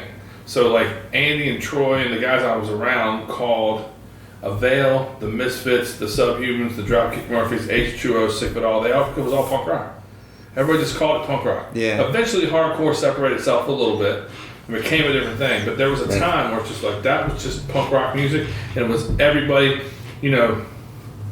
The Misfits could open for Bad Religion, and that's not weird. Mm-hmm. It's just not weird, Right. Because the people that listen to it at all because it's not on the radio. Yeah. And that's like kind of how I see tattooing a little bit. Definitely. Well, it's big enough for everybody, right? Absolutely. And that's the Right. thing with punk rock. Like, it could be the Romantics, which are all super clean and crispy, or it could be, Anal Cunt. Right, and it's right. all kind of fits in there Right. somewhere. You Yeah. know what I mean? It Yeah. could be whatever. And I mean, tattooing, there's a lot of issues nowadays, but like when I was working in a street shop, it was like anybody's welcome. We had totally straight-laced normal As long as people, you're not an asshole. and we had, eccentric folks, and we had really eccentric folks and freaks and just like anybody. But we don't, Yeah. nobody cared.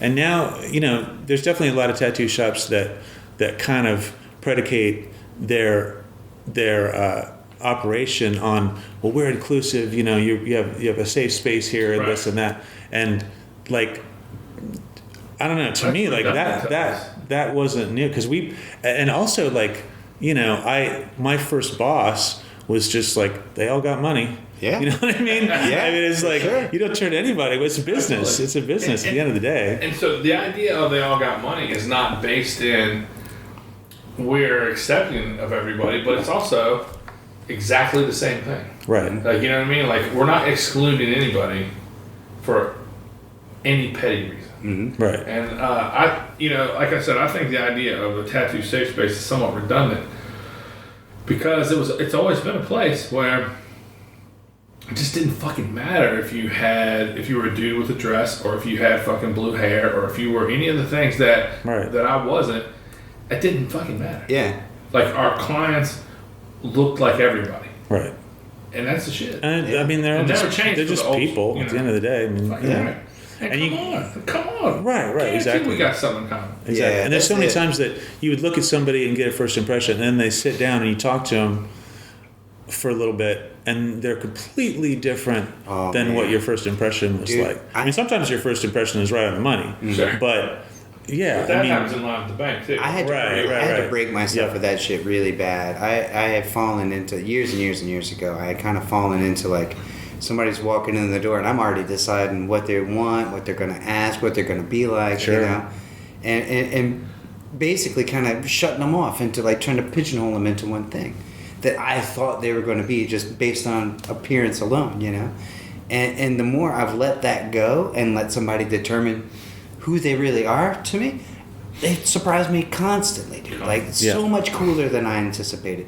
And I've got so many clients that, like, outwardly super square looking, look extra normal. As soon as you start talking to them, you're like, holy shit, this motherfucker's awesome. You know? Yeah. And then absolutely. I can't count how many times I've had that happen. Or you think somebody's going to be a certain way, and they're way cooler than you realized. You know? Right. Yeah. And that's one of the amazing things about tattooing as a profession is it's such a personal, it's the most personal art form there is, in my opinion. Definitely. And I'm sure you've experienced this as much as I have.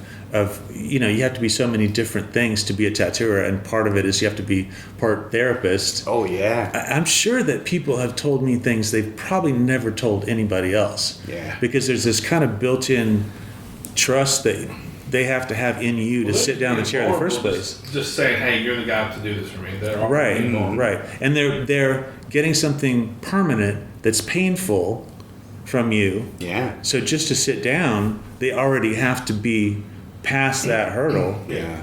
So they just kind of trust you sometimes. People just kind of trust you and they'll tell you stuff, and it's like it's really, really cool. It's cool to get to know people like trust that you won't hurt them too bad. Right. Like, you won't overdo it. I can trust this guy enough. It's gonna hurt me, but it's not. Yeah. But yeah, absolutely, man. That's it. I jokingly call this place Superhero Day Spa. Because we got so many people that are just, even folks that are just fucking, I got super moms, They got 3 kids, they work a full-time job, they're running a fucking, keeping track of all these things and doing all this stuff. And I'm like, man, you guys are fucking for real deal superheroes. Sure. And we got guys like Jeff Gwynn, who you've tattooed a ton, and you've tattooed as well, that's like, he's running a business, he's a father, he's punk rock to the fucking bone gristle, and he does shit for everybody. the community. He shows up for everybody. Yeah, dude. He fucking does punk rock markets, and fucking, if they're saying you can set up a thing at a brewery, he'll do it. If you can if anybody says I want to do an art show, they can do it in his space, or he'll find a space. That's it.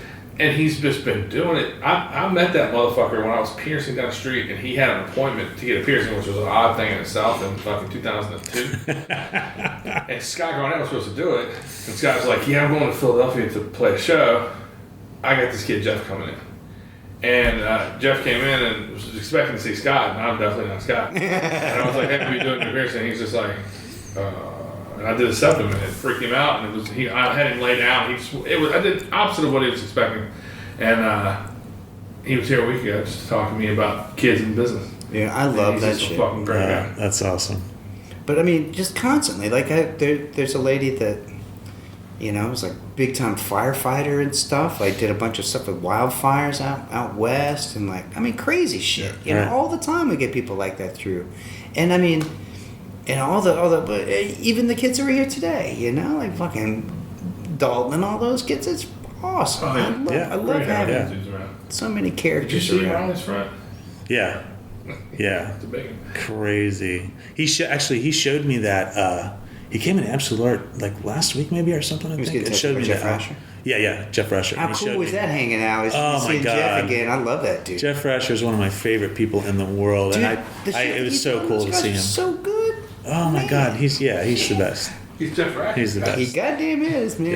Yeah, I just love Jeff Rasher so much. I do too. I gotta say, like, one of the hardest things when I moved from San Francisco back to the East Coast to Virginia was being on the other side of the country from Rasher. Like, I loved working with him at Primal Lord so much, and I got so much out of it. I learned so much from him because he's always such a like level-headed, like tell it like it is kind of opinion about stuff. Yeah. And I mean, he's hilarious. I mean, he's always joking So around, but good. like he's such a smart, soulful person.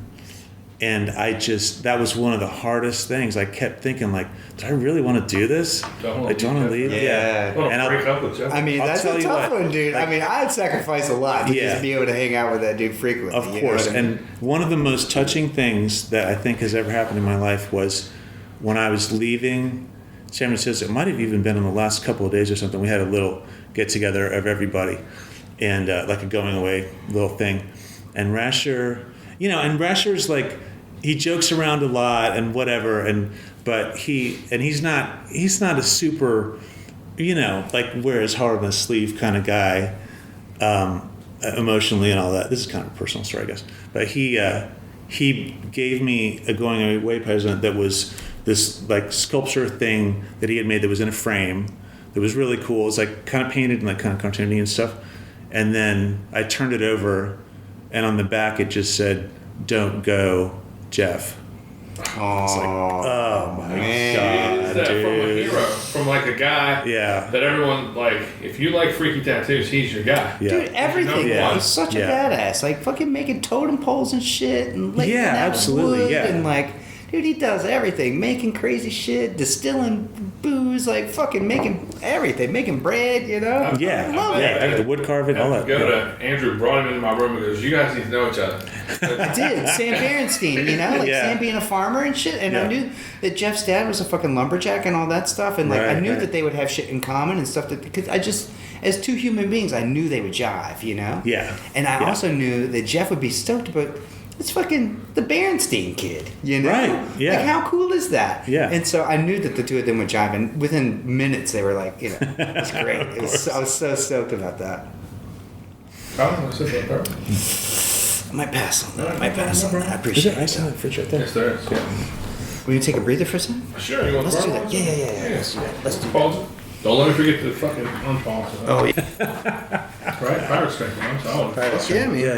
Yeah. you like how you were about to tell him how nice a job he's doing on that front, and he just immediately started talking about Jeff Rasher. I know.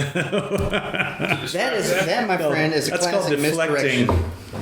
That's the classic misdirection. Yeah, that was the play. Oh, fuck that. But it was great. Jeff Rasher needs all the good talk he can get. Yeah. Because he fucking deserves every I bit think of everyone it. does. I love that dude.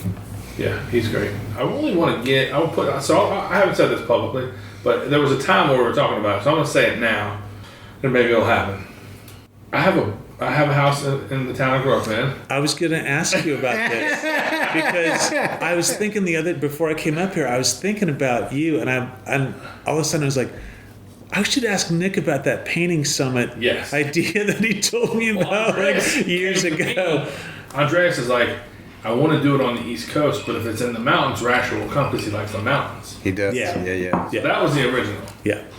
And then Andreas was going to come to the States and something happened. He ended up going to Japan instead or something like that. I don't really know the details of that. But the two of you all, Jeff Rasher and Will Lawley, and maybe one other tattooer, maybe Chad. Yeah. That would be great, man. I Just love all those mountains. dudes, man. That'd And be- just, there's a table there that's bigger than this table. You just lay out big shit and do it together, or just do separate stuff in the same room, or I'll cook meals every day. Dude, I mean, that sounds like I died and went to heaven. That's I mean, that sounds 100%. like a I'm all in. You guys know I can get down on vegan and vegetarian stuff. I'll For sure. hook the Yeah. other fellas up and just you know, when we feel like recording a podcast, maybe we'll do a podcast or two, but just like 4 days of just maxing, not going nowhere except the porch. We got to make that happen. We got to make that happen. That's such a good idea. Will and Chad. And I think all those dudes would be down. I think it's just a matter of choreographing. Right. You know what I mean? I think all those dudes would be totally down with all that. I think it's probably just a matter of timing because everybody's got their schedules. But when Rasher was just in Richmond, he seemed like he had a really good time. And it was really cool, you know, reconnecting with him. And he got to reconnect with like Jason Hobby and like a bunch of other people. And he said, and I'm going to hold him to this. He said, I'm going to try to come back once a year and work. Yeah, fuck yeah, man. So I mean, we could maybe like coordinate because I know for a fact if he was already in Richmond and that was happening at the same time, there's no way he wouldn't do it. Yeah, I mean, it's just a couple hours from Richmond. Yeah, you go there and make the money to pay for his trip. Yeah, and exactly. Come to Clifton Forge and then fly to Roanoke or something. It wouldn't be terribly difficult. Or you could drive me back to Richmond and you fly there. And of course, sure. It's not logistically. It's not an extremely difficult situation to manufacture. And I think probably Andreas would be the tough one since he'd be coming from. He didn't even act like he wanted to paint. He acted like he just wanted to orchestrate it. Oh. So I'm comfortable stealing the idea from him. Orchestrating it myself. It's not because I love him, but he would understand. You know? Right. Hey, and I brought it up to him before, and I'm like, yo, if you're ever coming to the East Coast, we need to make that happen. Oh, for sure. Anyway, man, it would be a thing. Andreas is cool as shit, man. I had not met him before Sacramento, and he was the fucking coolest. We talked about everything between music and painting, and like anytime I go, humble too, man. Like, such a good. Oh yeah, you know, he's got such his a good dude. Finger on the pulse of European tattooing and Japanese tattooing. He knows up in Japan. He's in Japan all the time. And American shit, 100%. dude. Like he's a great guy. Disciple of Ed, same as the rest of us, man. Yeah. Andrew, have you done Aachen convention before? I've not. I've never been to Germany. I would very much like to. I have a feeling he would give you guys booze. Dude, I would love to. I would love to go to Germany, and it's funny because I still have that like Cold War idea of Germany. Yeah. You know, and one of my buddies, John Amato, that I've done just about a full suit on, like just black and gray stuff. Killer suit. He was telling me, you know, he's traveled a lot, and he's an Italian kid. He's been all over the fucking place. But we were talking about it after he had a trip to Germany and stuff. And I was like, well, what was your favorite place? He's like, dude, Berlin. Yeah. He's like, Berlin is so hip and so cool. Yeah. And like, and I'm thinking of like my memories of that, you know, of like, you know, a Cold War kind of where they couldn't get fucking Levi's and shit, you know? Sure. And he's like, no, dude, it's super artsy. There's a huge music scene. Yeah. Like huge, like everything is just, you know, good public transit, you know, like all the shit that you want. And he was like, it's there, you know? It's really cool. Good people everywhere. Fucking great. Doreen lived in Berlin for like a year. I think it was like early 2000s sometime. But like her whole family's all German. And she like kind of like she had saved up some money and she kind of wanted to go over and like do some writing and just kind of be in Germany. Mm-hmm. So we went over and we got her like a little apartment sublet. And she was over there for like about a year, and I was living in Richmond at the time, so I would fly back and forth to Berlin like every 2 or 3 weeks and go hang out with her and stuff. But she, I know. Well, I wouldn't. For a living. Yeah. I didn't tattoo in Berlin. We would just hang out and do stuff. So I would go to Berlin, spend all my money, and then come back to Richmond and tattoo crazy and make a bunch more money, and then spend it all. But anyway, like I got a chance to really experience Berlin, and it's so cool. She was living in a district called Kreuzberg, which really reminded me of Brooklyn in a way. It was like kind of like Williamsburg. There was a ton of music venues, a ton of great restaurants, like all this vegetarian food, which kind of blew my mind. Yeah. It was super cool. That sounds awesome, dude. I would really like to go to Prague as well. Yeah, Prague's beautiful. I'd love to go to Prague to go see the Slav epic and that stuff. Yeah. I'd love to see that shit. The Alphonse Mucha Museum is insane, dude. That's what's up. They have some of those really giant oil paintings that Mucha did of the Slav epic and all that stuff. It's mind melting to see that stuff in person. Yeah, it's I would love to see those giant ass things. You know, I was there with my brother in '96, and we weren't really going to museums. We were going to castles. You don't know how my brother gets there. Yeah. We were going to castles like a motherfucker. That shit's cool as fuck, though, man. I love seeing that stuff. Any of that, like, old architecture, just, like, old cities in general. I love seeing that shit. And I love especially being a tattooer, being able to do that. You know, you have the opportunity to do that. You got the freedom to do that. You know, and sure, you're busting your hump when you get back home to make that money back and shit. But fuck it, you got a chance to go. You know, Exactly. Life's about experiences. Yeah. Did I ever tell you? I probably did about my mom finding out she had a brother who was a German fella. I don't think I've. Oh, no, dude, I don't think so weird. It's a pretty good story. So if you don't mind, I'll tell you. But it ends up with me in Germany. But I've told this on here a bunch, but I don't care. Just the fact you haven't heard it, it's one of my best stories. So my grandfather is named Clemente Ercolano. He's Italian. He's in New York. He meets my grandmother from West Virginia in the Air Force, and they get married and have 2 children, my mom and my aunt. And they're in Brooklyn, New York, Bed-Stuy to be exact. And he has another woman, an Irish woman in Queens that he's dealing with. Right. Ends up having a son with her. And he has a German girl. He's a police officer, but he's also doing security at Ottawa Airport, which eventually became JFK. Right. And he meets a German girl there, and he gets her pregnant. And she has a little boy, and they're not married. So she wants to give him an Italian name, so she names him Marco, but her last name is Schmidt. So his name is Marco Schmidt, the most Italian name, the most fucking German name. You know, my brother will always talk about it. My brother's in-laws were named Wolfgang and Helga, and I'm like, those are the most German names. Damn. Oh yeah, the German last name is probably Schmidt. Yeah. So, I don't know. My stepmom's maiden name was Gaugler. Oh wow. So he's like juggling this 3-woman system with multiple children, right. And it's not working. He gets shot. He gets shot in the neck, and he like cuts out a portion of the newspaper article. How do you get shot in the neck? He's a police officer. Oh, okay. Pursuing someone, and they shot him. Gotcha. But he survived, and so another police officer takes the article. Portion of it didn't say he survived. Just said, Brooklyn police officer shot through the neck to this girl and said, hey, he's dead. Sorry. And so she takes her German baby boy and goes back to Germany. And they live for 60 years. 60 years later, he does 23andMe. You know what I'm talking about? Sure, yeah, of course. Yep. And gets a hit on my mom's cousin Vito. And he makes contact with cousin Vito and he's like, my dad was this Italian guy.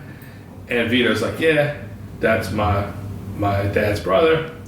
And they meet. And so Marco says to Vito, what a shame my father was shot and killed, blah, blah, blah. He's like, your father ran a Avis car rental in Tampa, Florida until he was 76 years old. I don't know what you're talking about. And he was like, no, that's the whole reason I ended up in Germany is because we were told he was dead. So everybody faked his death. Yeah. And then Vito says, and you've got 2 sisters, Celia and Kathy. My mom, Celia, and my Aunt Kathy. And so... What a trip. Yeah, man. So 60 years later. 60 years. So Marco reaches out to my Aunt Kathy, because my mom's not on Facebook or social media or anything. And Kathy said, look, I don't really want to talk about anything until we know what's up. So I'll take the 23andMe, and the database tells you if you have a hit. So she did her thing, and it said 99.99999 they're siblings. I go, Ma, what do you think of the DNA test is back? And she goes, I'm not impressed. That's just kind of impressed my mom is. And so I go, Ma, what if this is somebody that you can care about? And, you can love him, he's your brother, and he'll love you. And she goes, family, yeah. She's like, I'm good. I was like, all right. So anyway, so this man comes from Germany. He comes to West Virginia, meets my Aunt Kathy, and then comes to my place in Clifton Forge, and meets me and my wife and children, and my brother and his wife and children, and my sister, and everybody comes together. We have a barbecue, and he stays for a couple days, and it's tremendous. And he looks like my mom, and he's great. He's fucking great, Timothy. He's the nicest guy. He's full of joy, and he is really into Scotch, and he's written books about Scotch, and that's kind of his world. You've told me about and he's just a sweet man, just a tender-hearted, very capable, good-looking guy, and he's just fucking fantastic, and we all just take a liking to him. And he's like, I want you to come to Germany. So I look at my brother and I go, you want to go to Aachen? He's like, what do you mean? And I was like, well, Andreas asked me already, but I just didn't really plan on going. He's like, yeah, let's go. So I just went from my brother to, I go, hey, we're going to come. Yeah. He's like, what? And so I just announced, me and Josh are coming to come see you. So we fly over there. We go to his house. We stay in a fucking 1,000-year-old fucking hotel and in his village and kick it with him, and it's amazing. So we decided to give ourselves a couple of days to get from his place to Aachen, and so we're like on the road, and my brother's like, I gotta get. My brother's like, he wanted to go back to the area where he was stationed because he was in the army there. He met his wife there and all that stuff. He was like, I'd really like to go. He's like, it's not a military base anymore, but I'd like to go see it because I spent 4 years there. I was like, yeah, we'll go. So we go, and we find, my brother's like big into movies and stuff, and so we find like the abandoned movie store that he used to go to, and we're just hanging out on the street, and he shows me like the barracks and stuff where he stayed, and we're just hanging out, and he was like, we gotta get a kebab. It was like a Turkish street food thing. We're like eating kebabs and hanging out, and we see this black dude, and I'm like, yeah, that's an American right there. My brother's like, how you know? I was like, that's a black dude. I know a black dude. He's probably from New York or New Jersey. I go, hey man, where you from? He's New Jersey. And so he was stationed in the army too, and him and Josh had some overlap, and they talked for a little bit. And then I texted Andreas, and I was like, hey, we're doing this, and excited. He was like, well, you need to be here tonight. There's an art show here tonight. And I was like, why the fuck didn't you tell me? He was like, I put it on my Instagram. I scrolled back. He put it on his Instagram 3 months earlier. One time. One fucking time. You're supposed to be paying attention though. And so I go to Josh, I go, you want to drive? Like, you want to just do the stretch right now and go there? He's like, Andrea said we're supposed to be there. And I was like, yeah, but our reservations aren't until tomorrow night. He goes, we'll find another hotel. So we started scouring our phones and figured out we'd get another hotel. We abandoned a hotel that we already paid for. Yeah. And then we booked another one. And how far away were you from? 3.5 hours. Oh, damn. It wasn't around the corner. That's a long way in Europe. That's a hike. And so, but we plan on doing an hour and a half today, hour and a half the next day, and then, 30 minutes. Yeah. And so we just go. And my brother, who's so gracious and so good to take care of me, because you know me, man, I just wanted things to be my way all the time, and I'm trying not to be, a prick. But He's accommodating. I don't like being uncomfortable. I want things to go smooth. Right. And so my brother very much takes care of me a lot, And he's like, look, you booked a reservation, we're good. I'm going to pull you up to the art show and drop you off, and then I'm going to go put our bags in the room. I'm going to come right back and get you. I was like, get me. He's like, oh, I'm going to come and we're going to party. We're going to the art show. And we'll do it. I was like, all right. And it was John Dick's show. Oh, cool. Yeah. John Dick's? John Dick's, yeah. So I get there, and the first person I see is Kurt Baird. He's like, what are you doing? And Chris Ashlogo and his wife. And man, it was so dope. I'm there for like 2 minutes. And John Dix walks up to me and goes, Nick, right? Yeah, he goes, Yoni told me to find you and hug you. And I was like, word. Hell yeah. And this is also somebody who's like, I admire quite a bit. Totally. He's this worldly guy and does this dynamic looking stuff, And I didn't know it was his show until right then. Then he goes, this is my show. I gotta say something, so I'm gonna let you be, and I'm gonna go do this thing real quick. And then he does his thing at the show, and there were so many great tattooers there, and so many nice people there. And then my brother came back, and we partied with Kurt, and we partied with everybody. Man, it was so much fun. And then the next day we went to Aachen, got our rooms, kind of hung out for the day, and then Saturday I had to do a podcast on stage with Hanky Panky. On stage. Oh, that's right. Yeah. 100 people or whatever it was. Yeah, I remember you telling me about And this. fucking Nick is front row with his wife, just looking at me like that. Just staring at me, And we're sitting on Andreas' mom's couch. He went and got her couch because he didn't have anywhere to sit. And he got a couch and chair on his mom's fucking living room. That's awesome. And put me on the couch and put Hank on the fucking chair. And it was just crazy, man. It was just a great memory, a great milestone for No Lies Just Bullshit to get. And Hank didn't know who the fuck I was and didn't have any idea what I did. Came off kind of harsh and a little bit insulting. He was like, because I asked him, like, what year he and where he was born. He said that, and I was like, "What'd your father do?" He's like, "He was a butcher, but you fucking Americans would know nothing about that. You don't know how." I was like, "Hey, I killed a deer when I was 12 years old, and I've been doing the same ever since, motherfucker." And I just kind of like barked at him, and which was good. Right. It made people laugh, and but he thought it was an interview where I had like in-depth questions for him, and so it went over an hour. It was fine, but there was like real followers of No Lies Just Bullshit in the audience. It was very cool to meet those people who were excited to see us, and fucking Mick, man. Dude, Mick, yeah.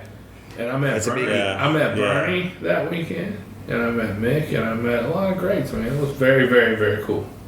That is cool.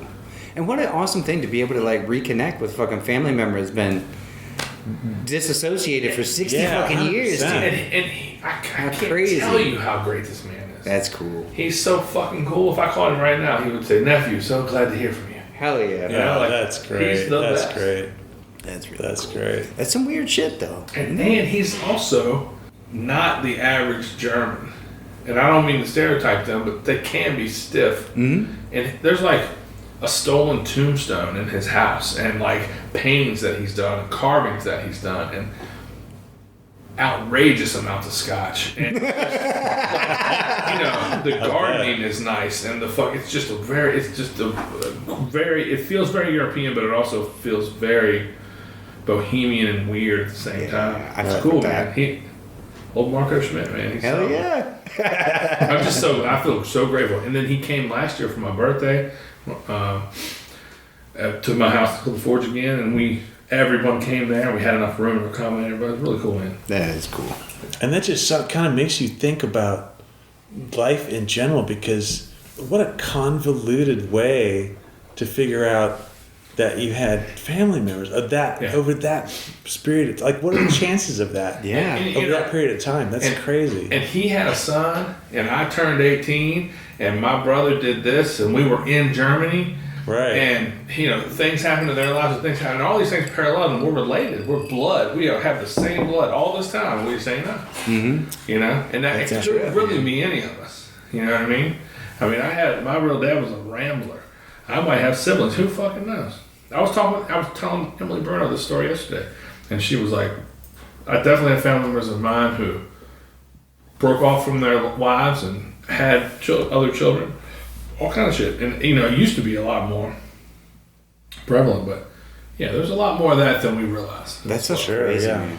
And by the way, in the motherfucking 50s, if you were in Brooklyn and you went to Queens, ain't nobody know. Mm-hmm. Nobody knew. Yeah. You know what I mean? Just the way it was. That's a whole different thing. I love telling that story. Yeah, what a trip. Great. I couldn't imagine trying to juggle 3 fucking families. Could you? I couldn't imagine. I can't keep one together. Beyond a full-time job.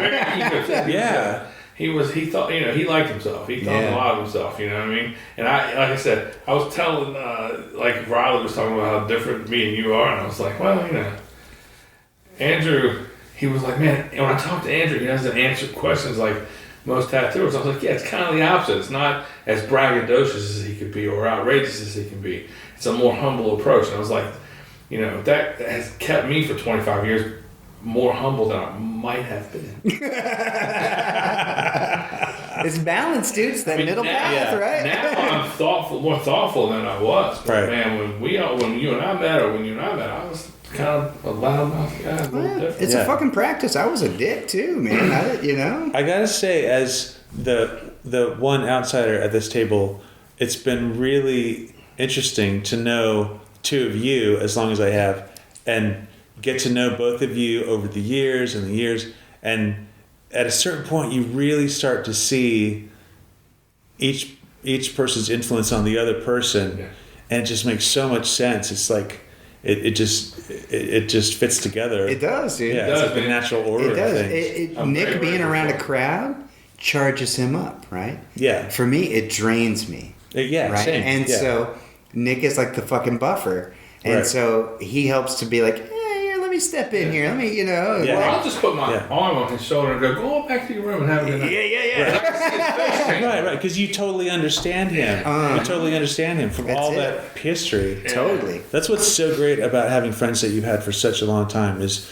you really start to understand people and where they're coming from and how they operate and just who they are as a person. And we haven't just been friends for this long. We've been right here next to each other every day for that long. Yeah, We're exactly. not just pals. In the trenches. We're very close, but we work with each other. Oh, yeah, We travel man. with each other, and we fucking... Through the good and the bad. We You know what I mean? live For with each sure. other. Yeah. We spot. countless meals, countless car rides, countless arguments, countless, just you name it, man. And But being surrounded by people that genuinely love you and give a shit about you and want to see you succeed and have nothing but the best for you, can't go wrong. yeah. You can't go wrong, man. Yeah.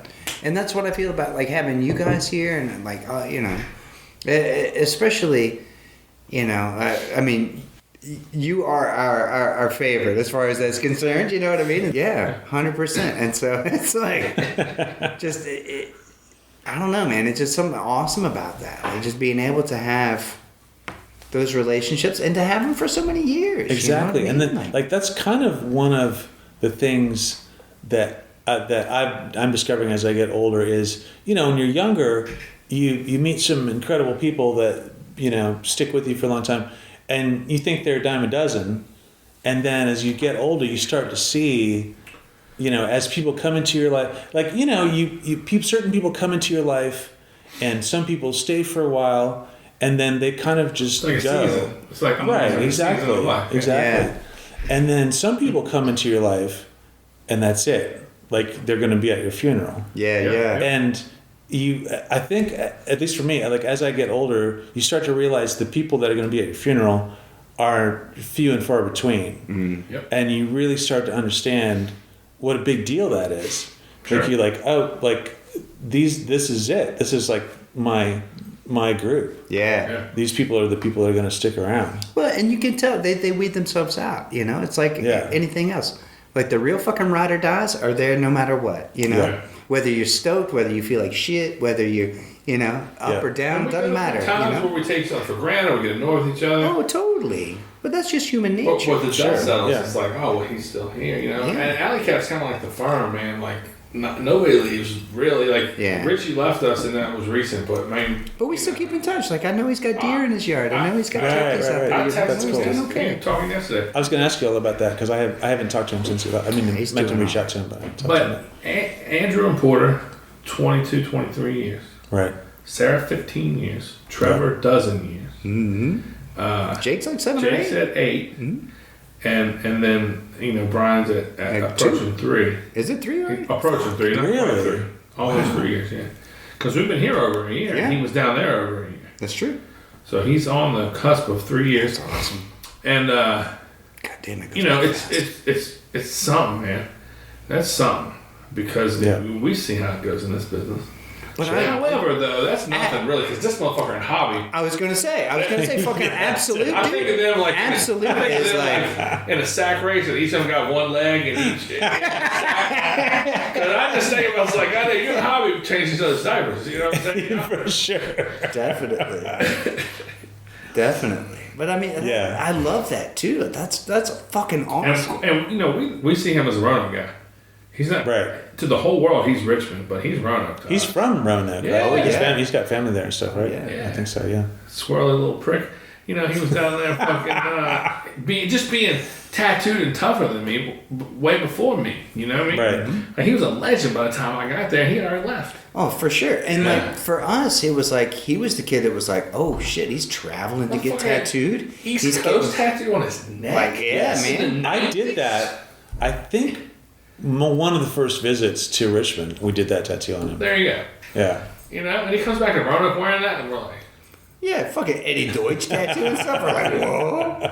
Yeah, you don't just get those anywhere now, Yeah, I love that. I think that's the coolest. That Love Thy Neighbor on Mark Bell in a tattoo in a hotel in Richmond, and I just couldn't. I was like, that's the coolest he thing did a pinup girl on me the same day. Sure. Huh? He did a pinup girl on me the same day. Yeah, it was awesome. It was so much fun. But It was 90. Fuck, I don't know. Yeah, we can't really sit here and tell the After Dark guy how long we've been together. I know it, dude. Because it ain't shit. Yeah. It ain't shit. And I still, man, in my mind though, I still think it's, in my mind, you go to work every day with George Archer, Josh Brown, Brian Bruno, Jason Hobby. You know what I mean? Like, to me, that's what, and Boys Now. Like, to me, that y'all all still together in my mind. Yeah. You know, and Keith and Mike too, but like, I think of you old school guys as always as the team. As a team, exactly. Yeah. I mean, and it's just on the outside looking in. I don't think Absolute's ever been any better than when it was that lineup. You know what I mean? When it was like all you guys in that spot. You know, fuck, magic. Yeah, it was pretty crazy. It was definitely weird when that building got sold. Yeah. The original location, because there was so much history, like 25 years of history, and everybody kind of knew that eventually somebody was going to buy that building. I guess the lady that owned it for years and years told Jason, like, I'm never going to sell, you're fine. And, you know, VCU, Virginia Commonwealth University, was buying up all that property in that part of Richmond on Grace Street. There's nothing on Grace Street that's the same as when I first saw it. All the mom and pop stuff is gone. It's all bought out by VCU, and that original Absolute Art location is kind of right in the middle of that. So we all thought someday, you know, somebody's going to offer her a number that she'd be dumb to say no to. And that's exactly what happened. What happened? Yeah, exactly. So, you know, but it's a trip because I was there for so long, and I think I was on the road when they were moving, when they started moving from the old location over to the new location, and Jason Hobby sent me a photo of the old location with everything off the walls, and it was just white, and I fucking cried, dude. Yeah, like it was weird. I was like, oh my god, it just hurt my gut. It's like, it just looks so strange. Dude, all that history. I was heartbroken over that as well. Yeah. You just never think of the same thing with like Tattoo City. Never thought of a world without that place being in it. I know, that was a weird one for sure. Why would it not? You know, like that was the thought. Is like, why would that what? As long as people are tattooing, why would that close? Yeah. Yeah. You know? And But of course, that's it's more complicated. Change is natural. Than how we romanticize it. Oh, we romanticize it one way. That's exactly and it's it. more complicated than that. That's Sure, exactly it. sure. Yeah. Yeah, man. Yeah, like when I lived in San Francisco, Tattoo City was the center of the universe. Oh, I mean, yeah. when it was Ed Hardy, Freddie Corbin, Dan Higgs, and Eddie Deutsch, and Igor Mortis, that was the crew. And they were setting the fucking world on fire. I mean, Eddie was just tearing it up. I mean, he's still tearing it up, but I mean, like, it was crazy what those guys were doing. I mean, you would see so much stuff come out of there that had not been done before. Yeah. And I got my back done by Eddie during that time period. And, you know, that shop was so larger than life to me. Yeah. You know, and then eventually they moved from that location down the street to where it ended. And still, it always had that thing. So, you know, when I heard the announcement that Tattoo City is officially closing its doors, you kind of know that's going to happen eventually, probably. Yeah. But it just was like, it just seems surreal. It's like Ozzy dying. Like, no, there's no Ozzy? What are you talking about? Yeah. It's like, it was weird. It was really weird. Well, see, I guess for you, that must have felt like sort of how Absolute feels for us. You know what I mean? Like, that crew was like the fucking crew, you know? Right. Especially when it was like, you know, Freddie and Igor and Higgs and everybody too, you know, and Eddie, of course. But at the same time, you're saying that when you were at Primal Urge, and Primal Urge is like, I'm sitting there thinking, like, you know, are you fucking kidding? When it was you and Grun and fucking Jeff Rasher and like all those guys, get the fuck out of here. You know? I never overlapped with Grime. Grime came after. I think Grime. I don't think he didn't replace me, but maybe Scott Sylvia worked there for a minute. I think maybe Scott Sylvia came in after I left, and then maybe Grime came after him. I don't know exactly what the order was, but yeah, that was wild. That was a crazy shot. I know that you won't and never have overstated your role, but I mean, you saying to us that they were doing tattoos that you could not have imagined. When Timothy was the one doing tattoos and none of us could have. And people always reference, almost always reference that era of your tattooing when they talk about you. Like, oh yeah, you're Because changing the fucking world because ain't you nobody seen joked shit earlier like and that. said like yeah. silly light sources and all that stuff, but you get credited for, for showing a side of tattooing that didn't need a ton of line work or a ton of black, and you could really create something that was complex and still just as respected. And that was happening, across town from the thing that was blowing your mind. Like, the dynamic of that. You think about San Francisco at the time and how it was.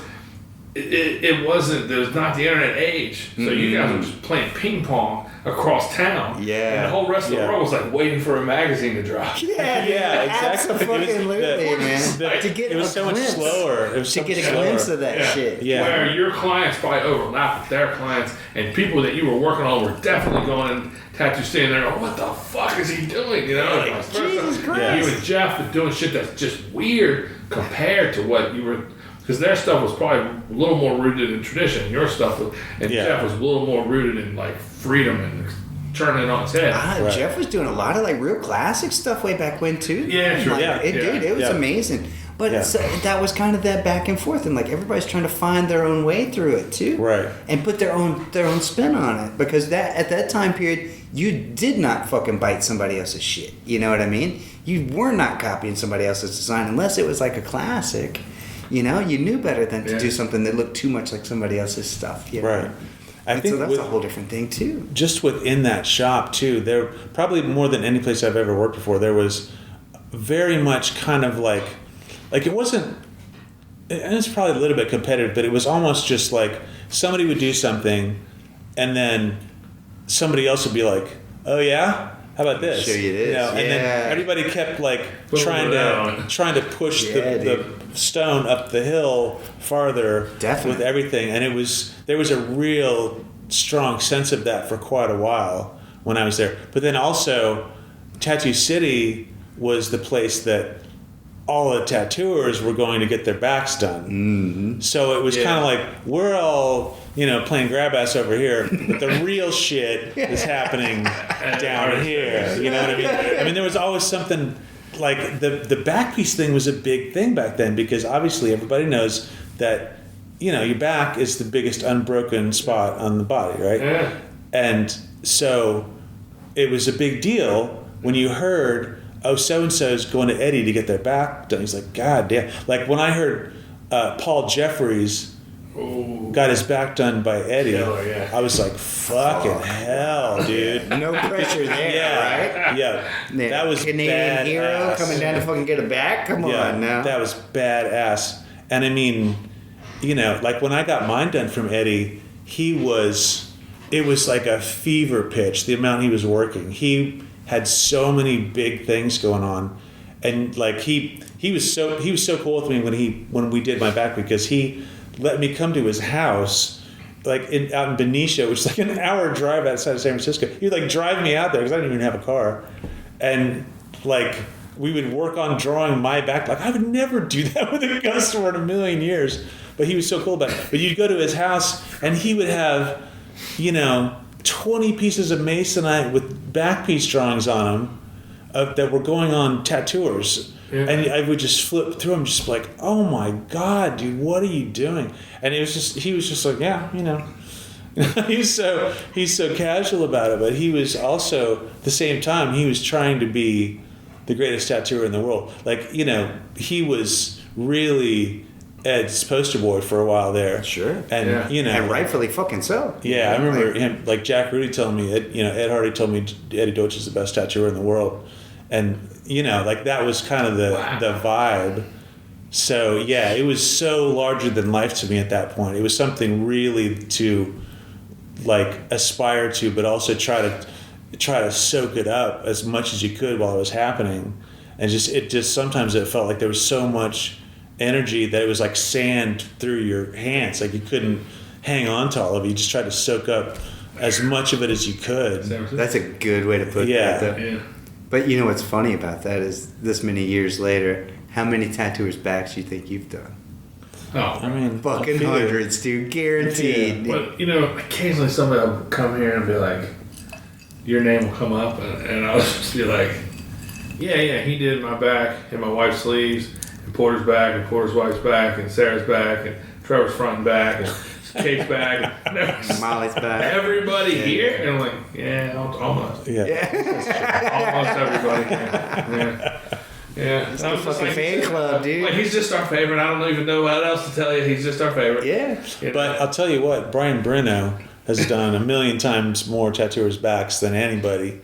And he always did it almost kind of word of mouth. When everybody's like crawling all over the internet trying to get busy and stuff, he just had everybody coming after him just because of the strength of the work. It was all word of mouth, like totally old style. And strength of the work is you know, that's a good way to put it. Is the way to put it, because I've said this before. You know, he told me a long time ago. He's just like, I'm just trying to just make the subject matter as big and bold as possible, and throw away the background as much as I can. I have background, but I don't want to overdo it. I want it to be just the corners. There's little where I have to use it, and I want there to be nothing to hide.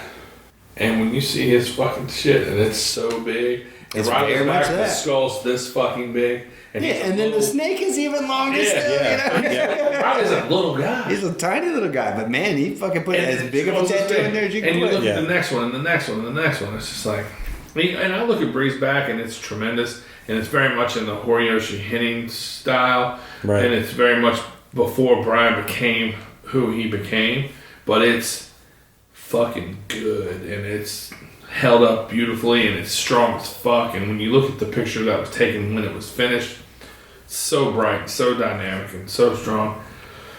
And then I see how the grays have aged and how it looks good now. Right. It's improving, probably, I bet. Oh, bro, it's great. Yeah. It's fucking great.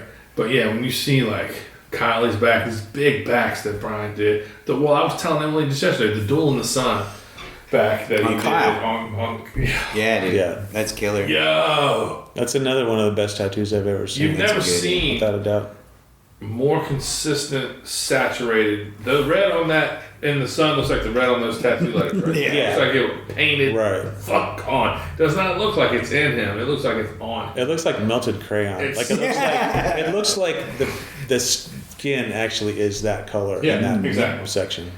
It couldn't be better if he tried. Yeah. Yeah. That's that shit. Love it. Earlier when you were talking about San Francisco, and you said, you know, you were, I mean, I know you said it in vain a little bit, but trying to, you know, reimagine the universe. Were you doing drugs at the time? Were you doing anything? No, as a matter of fact. Because you do a lot of spaced out shit. Yeah. Like a lot of people need psychedelics to do that. Never your bag? I didn't do psychedelics until I moved from San Francisco to Virginia. You're welcome. First time I did acid I was like 25, I think. Yeah. So you were just doing these things? Yeah. Off the dome? Yeah. You're that out there? I guess so. That's just natural, buddy. Yeah. That's just natural. That's how they're raising in Kansas. Yeah. Shit gets weird out there, man. It definitely gets weird in San Francisco. Oh, that's awesome. I mean, but what an amazing place to be in, and what an amazing time, you know? Like, Yeah. I'm real thankful to even just come up near that, to where that was still going on. It was still Mecca. There's still magic happening, you know? Yeah. It was kind of the next wave after all that, but it was still fucking amazing, you know? Yeah. And like 222 was brand new. That's another one. Jesus That's Christ, dude! I was like, that's the stuff right there. That's I mean, you got Scott and Jeff and Eddie. I mean, Juan Puente, and fucking Juan, Jesse Tuesday, and even Gary Cosmala and all that stuff too. Yeah. You know, Did you see Juan fucking here in Pagoda? I didn't, unfortunately. Oh, fucking love that. I saw him across the room. I was like, I gotta go say hi to Juan. And then, What a guy. What an awesome human being. I love Juan to death. guy. He's great. Yeah. I was explaining to those boys earlier about him fucking driving up from Norfolk just to come do a seminar for us. Right. And like how fucking cool that was. And I was like, there's no way that dude's gonna leave there at 4 o'clock in the morning to drive all this way. But he flew to Richmond. Yeah. Got there, rented a car, and drove here. Was here at 9. Damn. Didn't he go to Norfolk and then come from Norfolk back up, or was it just from Richmond? He came from Richmond to here, dropped off his rental, and then drove my Cadillac to Norfolk the next day. Crazy. Damn. Yeah. I did see him at Norfolk. I got a chance to catch up with him and talk to him a little bit. He was telling me about his plan. We were talking about the whole thing about getting older in the business and this and that and the other. And he was telling me about his plan of eventually just quitting tattooing and working at a hardware store, I think it was. Dude, I can totally see that thing. Yeah. He was gonna, like, I'm gonna get a little cantina on the beach. He's just like, I'm just gonna, like, serve cervezas. That's what he told me. But he was so nonchalant about it. He's like, yeah, just like do something else. He's so nonchalant about everything. Yeah. Man. It's impressive how his handle on the world. Yeah, you know? for sure. He's fucking great, man. He I love that guy. He flew into Richmond. He drove here, did a machine seminar for just these 6 guys, and was very much like, and you can tell better than me, but hands-on, like, not only like building the machines with you guys, but telling you stories. We chatted about everything, dude. It was so cool. Every tattooer, you know, Richie, Andrew, Brian, Porter, Trevor, and Jake, said he gave me individual time, told me story, and he just spent the fucking day, and he hadn't met these motherfuckers. I wasn't here. I was sleeping. Came in, rolled up, we hung out for the day, went to my house, kicked it, I made him dinner, we had drinks. Got up the next morning, drove to Norfolk. Just had the best time. Just the coolest, man. It was so much fun, so awesome, and it was. I mean, that's the thing, though, because like. And Andrew told me about that guy in 1997. It's like there's this guy on point that you gotta look at this, you know.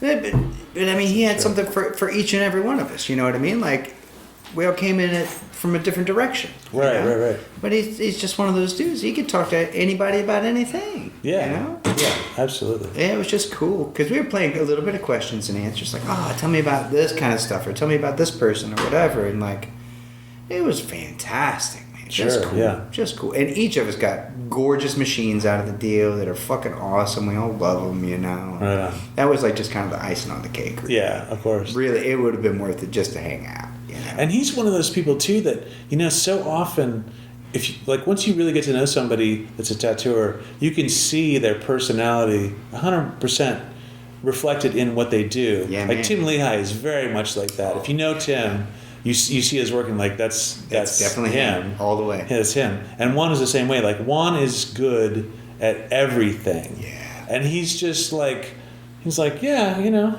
like there's not any favoritism in it. There's not like, well, I'm not doing that. Like, he just puts on great tattoos. He damn sure does. Well, I was explaining that to the boys that, like, that girl Annie I used to date that's deceased now. He did a big fucking dagger on her sternum, but like straight up classic American tattoo. You know, like heavy lines, heavy color, heavy shading, like solid as fuck, and like it's.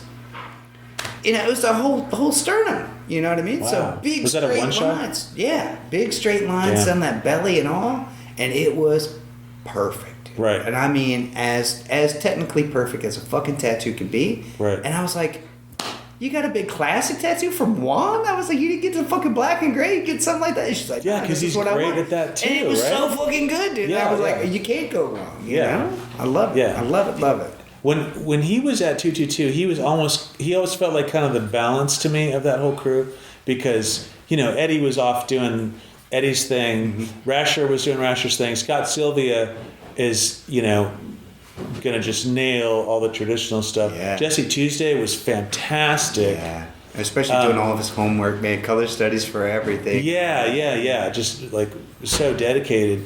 But Juan was just kind of the glue that felt like it was holding the whole thing together, because he could kind of literally do whatever came in. Yeah. Well, that's the thing. He could do whatever any of those guys was doing. You know? Just as fucking good, which is crazy, you know? Yeah.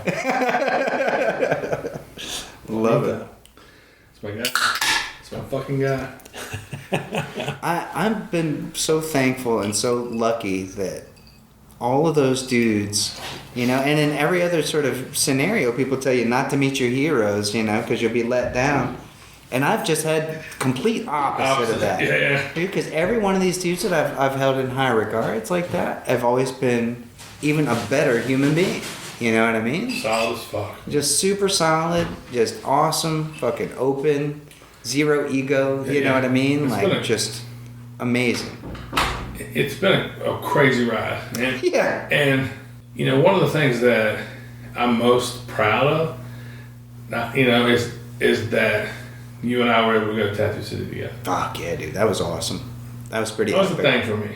It was a big deal for me as well. Because I didn't even know it existed until you told me. And I've said it a bunch of years, like, you turn the light on. Somebody's got to turn the light on for everybody. Oh, for sure. About everything. Yeah. You know? Yeah, you don't know about it if you don't know until you know. Yeah. And so for us to walk up to that motherfucker, that picture I have of us together in front of that is Amazing. sentimental to me. Me too. And for Doug to be so open about shit too, and be like, "Oh, well, if you dig that, check this out," you know. And this is here's my dad's station. Fucking stash your stuff here. Things hanging from the ceiling. All that, you know. But it was also like a regular ass day for them. Mm-hmm. He was like, "Hey, I got tattoos to do. There's guys go down the street and get yourself a sandwich, do whatever you do, and just like go on." Mm-hmm. And then we went and got a sandwich in their neighborhood from a place they go. That was great. And it felt fucking dope, man. Yeah, I was so jazzed to be able to just truck around San Francisco with Richie as well and go find that little Chinese junk store and stuff. And it was fucking great. Big shouts to Richie. Yeah, that was good. That was a good everything the best for Richie. Great trip. Yeah, it was cool. That's good stuff. And y'all motherfuckers, it wasn't like, you know, my brother and I got up at a hotel that morning. Mm-hmm. Y'all motherfuckers woke up at your house. No. Yeah, I woke up at like fucking 4 o'clock in the morning so I could go pick him up. And then had to go to his house, and then had to go to the airport, and then had to fly cross country. And then y'all had to stop. Mm-hmm. Our shit was non-stop. Y'all stopped in Chicago or somewhere, right? Yeah, we had St. Louis transfer. or something. Yeah. So y'all added hours on that, and then got there and kind of looked fried, and I was like, we're going to Tattoo City if y'all want to come. And y'all were like, yeah. Oh, yeah, dude. We've been up at like luggage in the room. Mm-hmm. It was just in the car. You know, it was a big moment for me to be able to take Andrew to Tattoo City. Yeah. Because he told me about Tattoo City. And so my brother and I were ahead, and we had already flown out there. And he picked up Richie in the morning here at like 4 a.m., drove to Dulles. They had a layover in St. Louis or Chicago or somewhere. Right. And so they're like literally traveling from 4 a.m. to, I guess, by the time they get there, in their world, it would have been 6 p.m., but it was like 2 o'clock. And me and my brother are like, hey, we're leaving to go to Tattoo City. You want to come? Which we were in Sacramento. So it was an hour, I guess, to Tattoo City. And they didn't even have time to put their luggage away. And then when we get to San Francisco, I was like, you can't leave anything in your car because they're going to steal it. Right. So then, you know, Andrew and Richie are bringing their fucking luggage in Tattoo City. And Doug's like, oh, you can put that in my dad's station. Takes them in the back. And they're storing their fucking luggage in Ed's station in the back. And then he's, you know, because we're going to do a podcast too. Yeah. So Doug's like, well, I've got a couple tattoos to do. You guys can go down the street or whatever. You got to get the fuck out of here. And so we left and went down to a sandwich shop that they recommended. Had a couple sandwiches and a couple beers. And came back. And Doug had already banged out like the 2 appointments and 2 walk-ins. In an hour we were gone. I was like, all right, you ready to roll? And then we go, and me and him go in his station. And we're like knees touching. Yeah. Do this fucking podcast. It was bananas, man. It was fucking wild. It was really fucking wild. Those stations are not large. Yeah, they're tiny. And me and Doug, we ain't little fellas. We're not little fellas. But yeah, they just like told Andrew and Richard, like, come on back, put your fucking luggage in Ed's station. And Right. It was a thing for me. It was To really be there with cool. Andrew was a thing for me. It was really, really cool. Do you remember what year that would have been? Or around the time? It was the year after the Auckland thing I did. I don't know, I guess 22. Oh, okay. Yeah, not long. No, it wasn't. Yeah. Maybe it was probably 21. Something like that. And then Jill and Rath had an art show going at the time. Maybe it was 23. I don't know. Right. I'm not good. Yeah. It was less than Not that long ago, though. Yeah, not that long ago. Okay. Mm-hmm. And we're like, we're going to ride over and see Jill and just say hi. And we went over there and she's like, we have an art show around the corner. You have to go. And I was like, I don't know. She's like, you have to go. You're here, aren't you? And I was like, yes, ma'am. It was rad, dude. I'm so glad that she Andrew and did, Jill dude. walked. Yeah. And Josh and I had the car and I guess, I don't know if Richie rode with us or walked. He went over there. Yeah, it was just right over on Haight-Ashbury and stuff, dude, which was cool as fuck to just truck around over there anyway, you know? Jill had painted these fucking antique Japanese fireman's coats. Oh, yeah. I remember that. Yeah. Or something. He did masks and stuff? Masks to go with them. Yeah. Wow. And It was such a good combo. It was awesome. You know, on Hay Street was a lot of filthy animals screaming and hollering and playing punk rock acoustic, screaming, you know, Sure. shitting in the street and being gross. And that's not my bag. And I was just like, Jill's like, we're going over here. So don't worry about that. Yeah, it was dope, man. That's the magic of San Francisco, right? It's like all of that together. It's like the most beautiful thing you ever seen and the gnarliest thing you ever seen. Yep. And something real cool and something really not cool. All mushed in together. Tattoo City folks treated us like...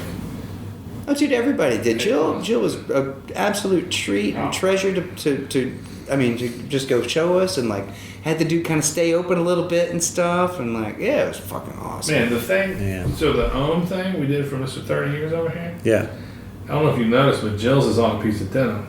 Yeah, we were talking about this earlier today. That's her. But I showed you the thing that she sent me, right? The message. Where she explains it. She was like, that was like the pocket where I kept my paintbrushes for the last 15 years. And like, I always like just rinse my stuff out and stick them in there because then it will absorb the moisture and whatever, you know. She's like that. And so I just thought, well, since I've had that for so long, it'd be fitting to give it to Andrew for tattooing for so long. And she just ripped it off. Such an awesome lady. Yeah, that's such so an cool. awesome lady. That one looks different than all the other ones on that board. Yeah, she's a badass.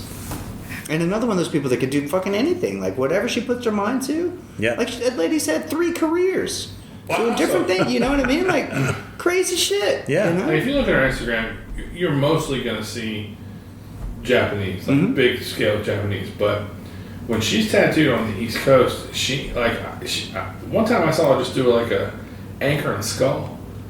Oh, dude, her classic American stuff was awesome. She did a water panther that year at Pagoda. Oh, so cool. Which is, it's Japanese water, like inside the frame of a panther.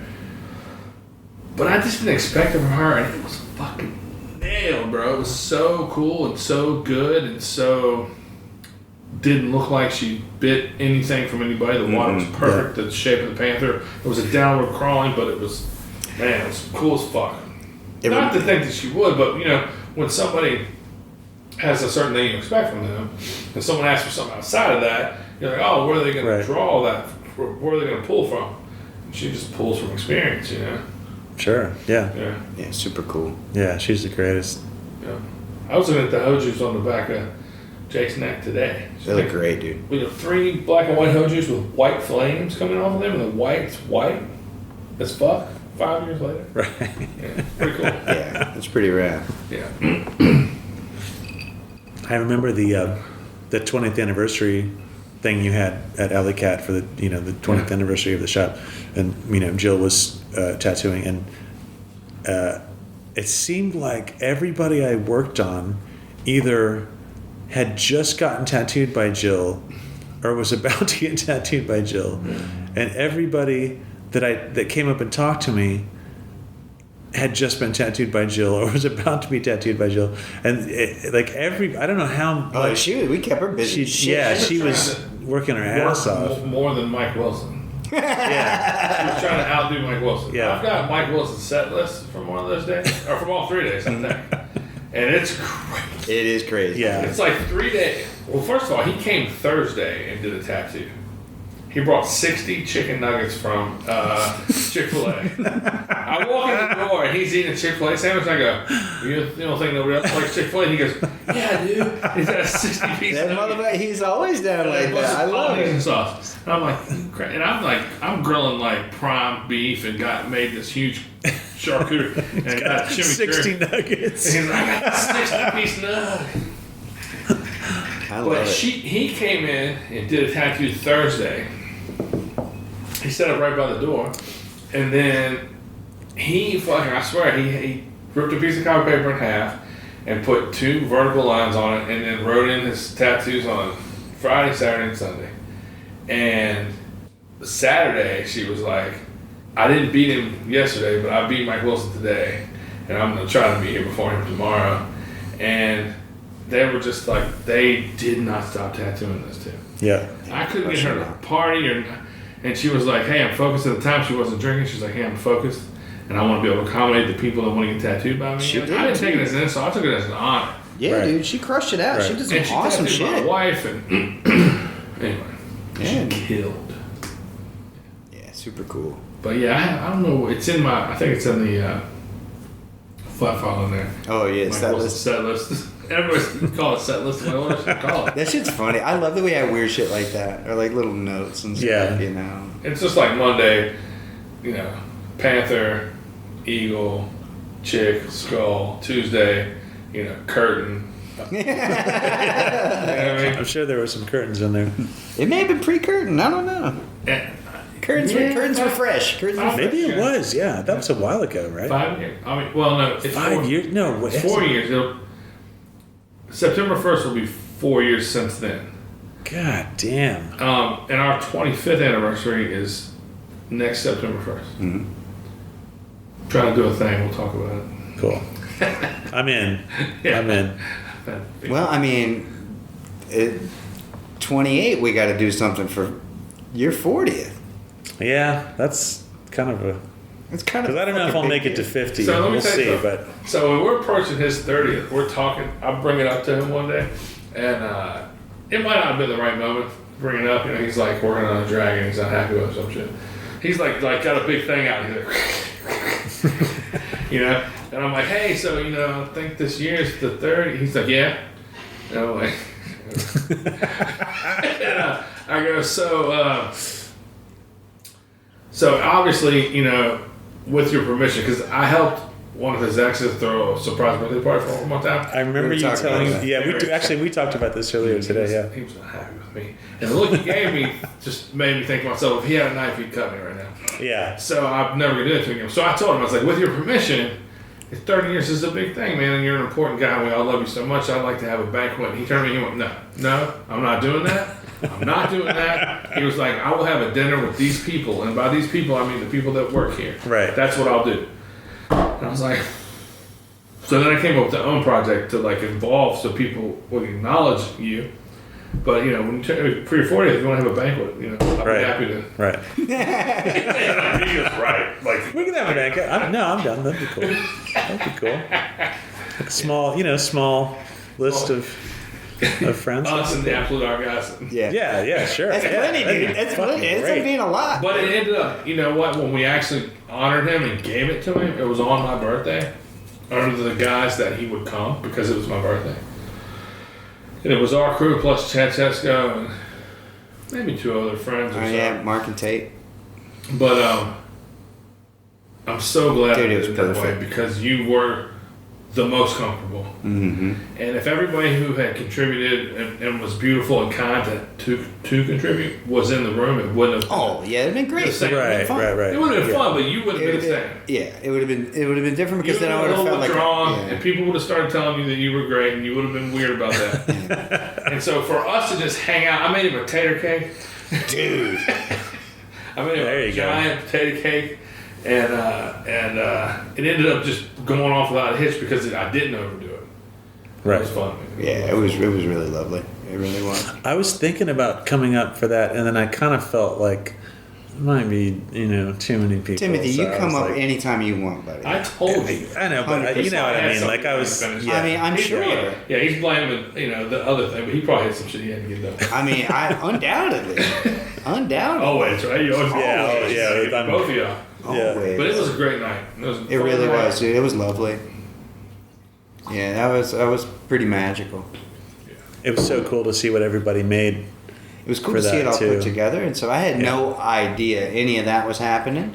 And so when Nick lays it out, he's kind of like, and I'm like, "That's cool." That's what I don't I look know. at. Yeah, Like what's the going first on? time, you're like, oh, everybody great did this. You're like, well, look at first, who did what, And he did pretty fucking good at guessing everybody who did pointing everybody out. He picked almost everybody out. Cool. There was a Yeah. couple Pretty of no's, close. Yeah. Pretty but you were close. pretty fucking close. Of 30, I bet you guessed 25. Damn, that's pretty It was good. really good. Yeah, it was really fucking good. But I mean, I'm also a fan of everybody on there. You know Right. what I mean? And I look at everybody's stuff. I'm a huge fan of everybody's stuff.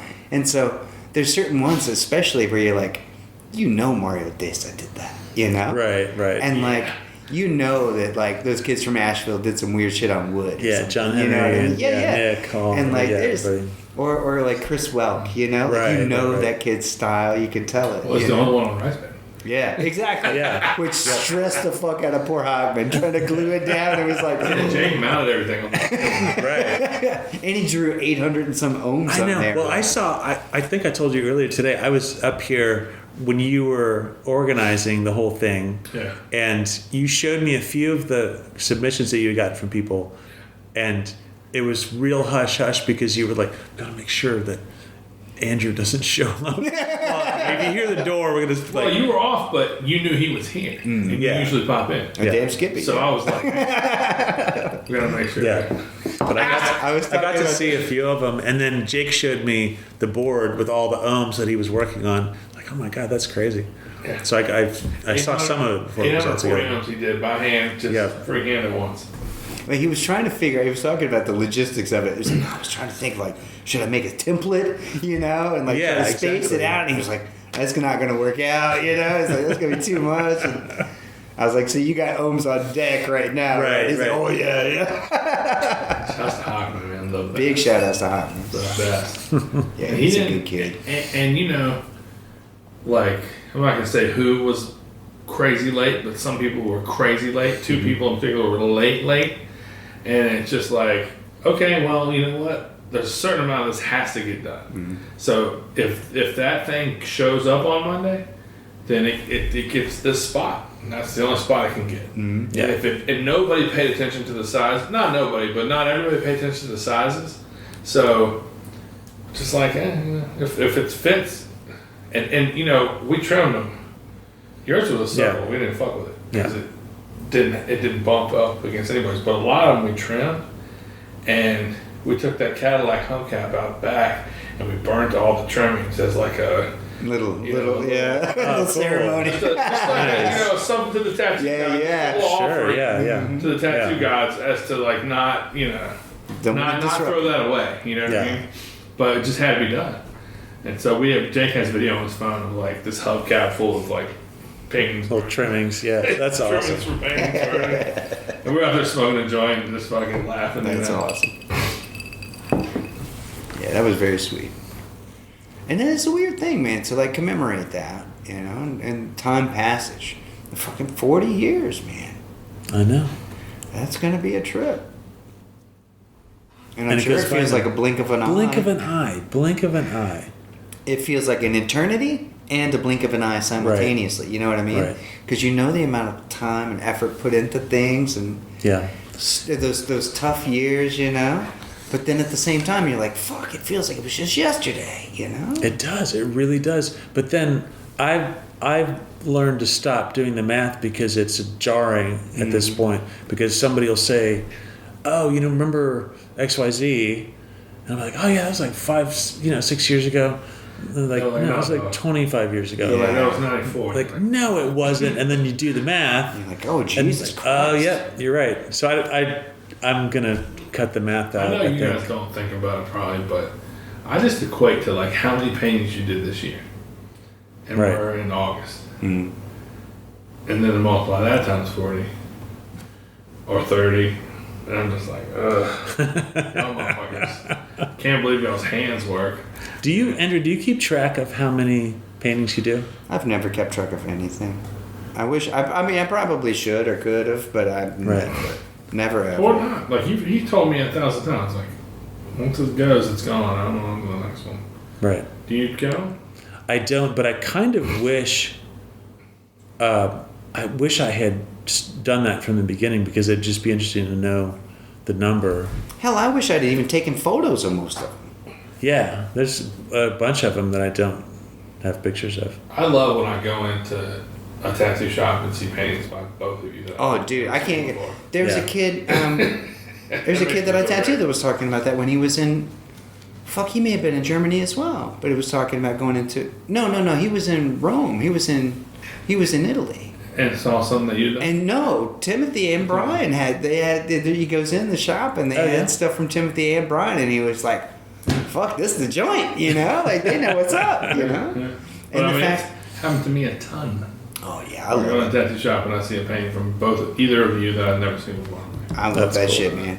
Well, then it real feels fun, like you though. got a connection. Like, oh shit, you Right, like cool stuff. right. I know, you know. Yeah. Plus, like everybody knows that that's what I want to see. So when I walk in, they're like, "Yeah, I got this Timothy thing. Like, I want to see. I got this Connor painting I picked up at a convention a couple years ago." I'm like, "Oh shit!" Either A, I'm Right. like, "Oh, I remember that he did it on my couch," or B, like, "Oh shit, I can see it now." Yeah. Or he did it in the car on the way there.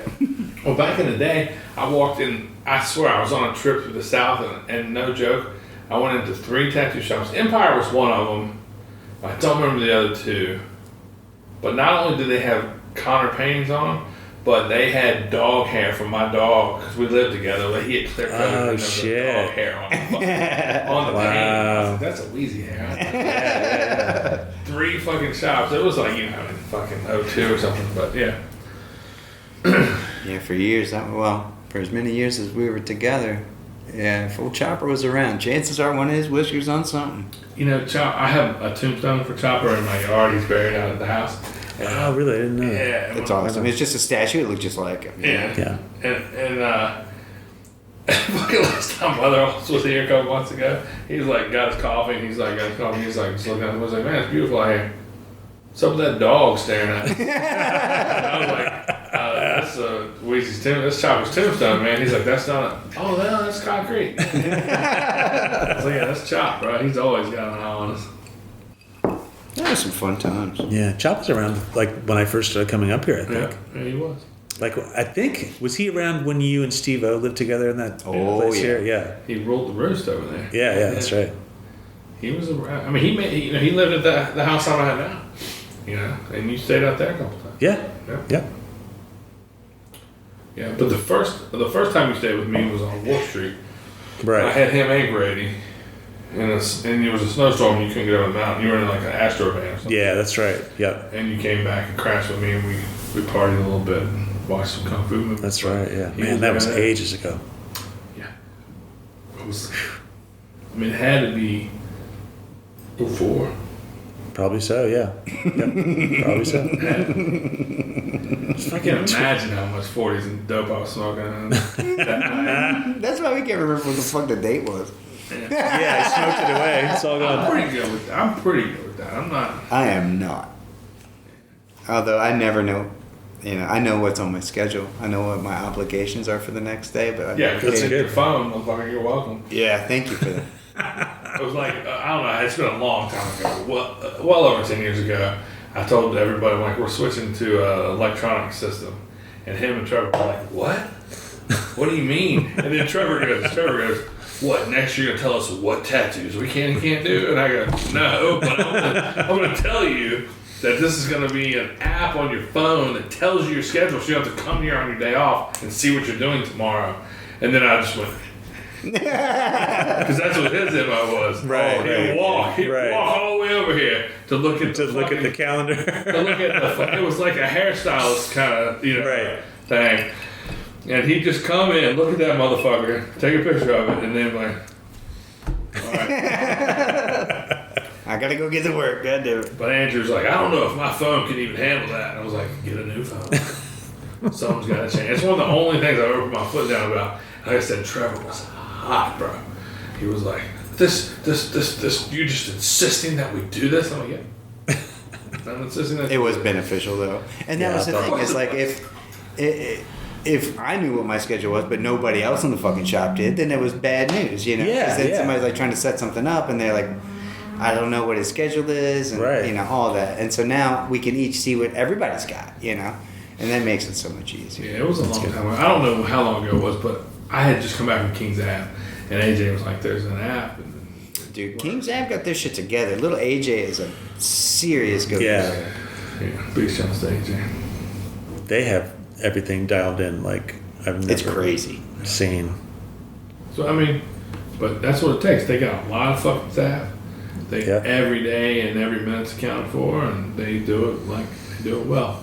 Yeah. You know, we do our best to do that, but it's not quite as tight here because it's not 25 guys. You know? Right. But between those two shops, I think we're naturally a little more well, laid it's the back.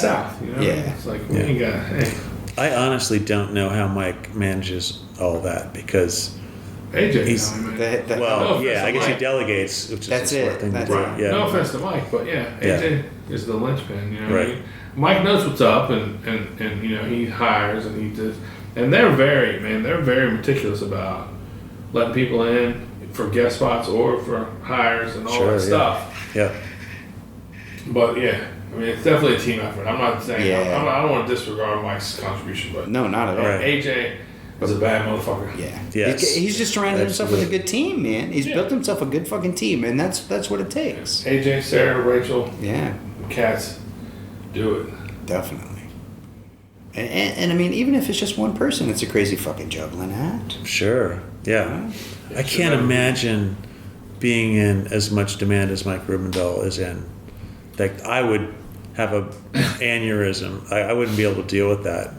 Yeah, I mean it's one of those things that's planned out for a year. Yeah. You know. When I was living in Brooklyn, I did some tattoos on the girl that was working for him at the time and doing the scheduling for him. And she was telling me about the whole process. And they would open the books one day a year, and they had, I think it was 3 people handling it. They would have one person on the phone because they would get calls from Europe and all over the world.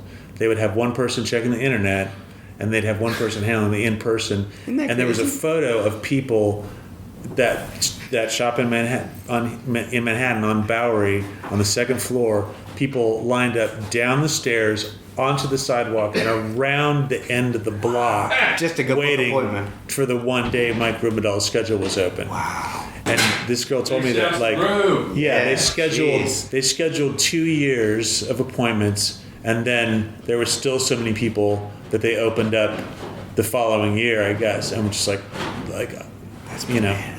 I couldn't imagine. like that would stress me out. Oh, dude. Yeah. So much. What's the farthest you've ever been booked out in your career, Andrew? I don't know. A few months. 2 months. Yeah. I'm good. Thinking, yeah. Yeah. Like probably 3 or 4 months. 3 or 4 months. You know. Yeah. And How did you handle that? Was that poorly? I would double book shit. I'd try to squeeze people in, you know. Right. Folks that didn't want to wait, I'd try to pack them in there anyway. Come in on days off. Were you doing it all yourself, or did you have somebody? Well, It was. you can do whatever you. It was. He would meet with somebody or tattoo somebody, and after the consultation or the tattoo, he would walk them up to one of our shop people and say, "This is so and so. This is how much time I need. This is what we're doing." And he would walk outside the store. Not just So they would put, Rachel, 3 hours, lines. And so then he would come back and he'd be like, "Who's Rachel and what lines are we doing?" Right. And they would be like, "Well, It was that's months ago. Yeah. I'm like, "Well, that's what you told me." That's part of the reason I had to change the system. Yeah. So that he knew what he was doing. No disrespect, None but taken. when he None would double taken. book and stuff, he would bark at me or them. Not crazy, but he would just be like, frustrated. I got the 2 people showed up, and I'm just like, there's a better way. Yeah. And so finally I was just like, hey, the better way has arrived.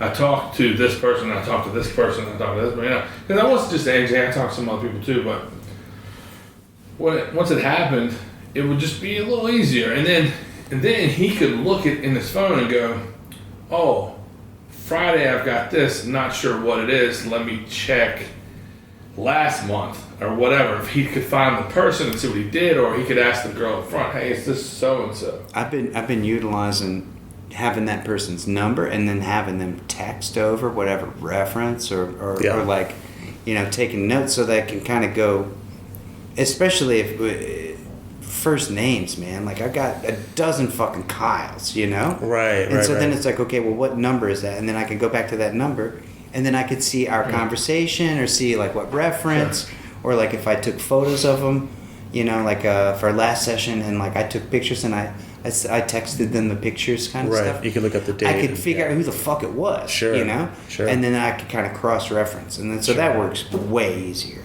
That's also cool. helps me, like up to date currently. If we want to shoot new shop talks or do something like this, You see what I got. I can look ahead and go, oh, if he's got two, I just told Avery and Porter, I'm like, if Andrew has 2 appointments that day, we're not going to do that day. Right. And they're like, oh, that's what works best for me. And I'm like, yeah, but I don't want to be around Andrew after he did 2 appointments. When he has a meltdown when 2 people show up at the same time. Well, no, not that. Like in the current state where that doesn't happen as much, but That's good. If he did 2 tattoos that day, and then we're supposed to meet, and Avery's late, or I'm late, or Porter's late, or I don't do the right thing, he's already worked fucking 7-8 hours. I don't want him to have to be like, now I have to wait on the possibility. So I'm just like, if he has 1 appointment, then we'll book something, and there'll be a buffer in between. Right. He can smoke 4 cigarettes and fucking chill out. look at his phone and be like, oh, here's my pics. Sure. Because when we shoot those, we shoot 3 at a time. So you got to look through your phone and look through Instagram a little bit and see who did the ill shit and pick it. I want him to have the breathing room to do that and smoke a little bit and just be ready. Right. And so it's made it easier on me to where I don't have to ask him. I can say, hey, this day you have 1 appointment, you want to shoot after that? And then once I confirm it with him, I'll tell them, hey, this is the day to shoot. It just makes it easier that I can see it all. Right.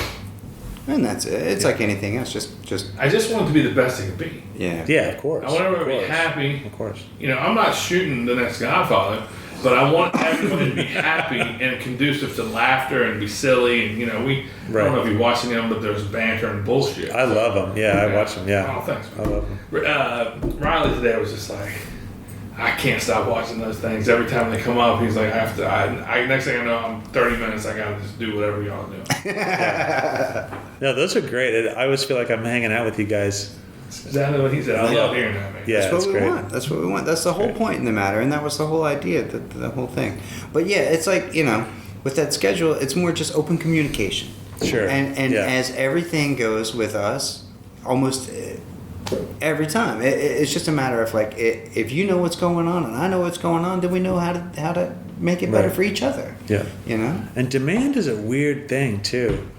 I mean, you know, a lot of people lately are talking about being slower and having a hard time working, and you know, just lately I've seen people that used to be untouchable, you know, like 2-3 years out, and they're like, you know, I got time at the end of the month, which is kind of crazy.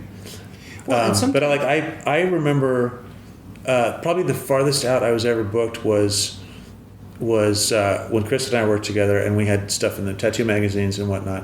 And I had an assistant at the shop that was returning all the messages, calling people right back and stuff. And at that point in my career, I was much younger, but I really wanted to get booked out real far because that was kind of a status symbol. Like, oh, Eddie's booked out super far and blah, blah, blah. So I was like, yeah, let's do that, man. Let's do that.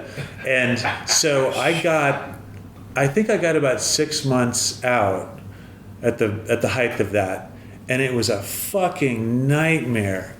I mean, just like, you can't, like, you have to check that schedule before you make a move and do anything. That was before there was a picture reference in your phone.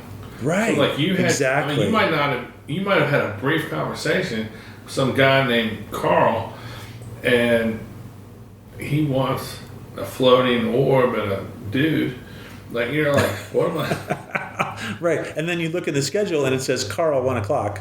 Yeah. And you're like, what? I don't even know this cat. Right. Right. And at that point, I had never even talked to the person. Like, I had stupidly kind of delegated all that to somebody else. So I didn't even know who the person was. Now through, like, your phone or through Sam or what? I do 100% of it myself. You do?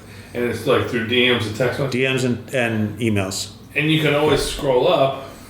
Right. Or reference the chain of email. Yeah. If you don't remember. That's why I started doing that, because I'm so bad about taking notes. Like, I'll take a tracing of somebody and I'll remember having a very complicated conversation with them, and then I pull the tracing up a month later to draw the thing, and it's like 2 notes, like breath, tree. Like what the fuck? What do you, like, you know? And then I had to try to remember what all the specifics were. So I started. And it's not only that dude, but how many trees are there? Right. What kind of tree? Where? What? You know? So I started just communicating through DM or email, because then at least if I see if the thing comes up and I'm drawing a blank, I can go back up and be like, oh, okay, all right, I remember all the stuff we talked about, all the specifics are written down, and I can, it makes it easier. You know, if we're going to talk about people who run shops excellent in a way that's unmatched, you have access to Sam and you don't even use it.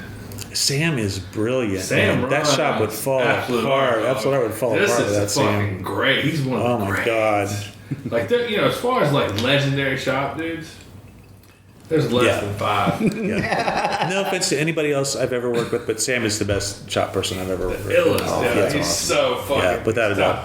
I mean, that's such an important thing, man, and people take that so lightly, but it's such a big fucking deal. Yeah. And those few that we all love and cherish are the ones that take it fucking serious and are in it to win it in the same sort of way that we are with whatever we're doing too. Sure. I can call Sam and be like, yo, dog, I hate to put this pressure on you, but a friend of mine needs a ticket to this show in Richmond. He's like, can't give me $15. Yeah, that's the other thing. Sure, yeah. Get you a ticket to anybody. Yeah, he's the mayor. It'd be a huge deal in Richmond, and it's already sold out weeks earlier, and it could be a thing, a mega huge. Richmond's a music place, man. Mm-hmm. Yeah. And Sam will be just like, yeah, just let me call you right back. And this motherfucker's like, I got 2 tickets. What do you want? Yeah, I'm like, that's awesome. I'll send you the cash. Can someone walk in and pick them up? He said, yeah, no problem. They tell them come to shop. And that has happened so many times. So many times. He got one day a fucking Vail ticket. He got, for second night. Juan got his own online. Second night, he was still around. He needed a ticket. He's like, yeah, I got it. No problem. Yeah. And that was like their first 2 shows back. Yeah, Sam's legend. I mean, that's how it ought to be. That's how it ought to be. The local kids help out the fucking heroes, I used to love telling people that Sam was Brian's kid. Because the ginger situation. Right. Also, and who knows? Gloucester ain't that far away. Hey, Sam is adopted. Sam's adopted, bro. Oh, shit. We don't know what Bruno was doing in the Yeah. 90s, you know what I'm saying? The background would be kind of murky. Who knows? But, I also remember when Josh Brown used to call Brian Cinnamon Bear. I love it. Oh, shit. Cinnamon Bear. Yeah, bro. He's like, you got that cinnamon red beard.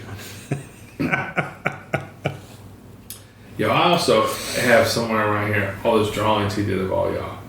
Oh my god, yeah. They're amazing. It's so good. The Josh Brown ones are the fucking funny. They're all fucking funny. Yeah. And some of them are like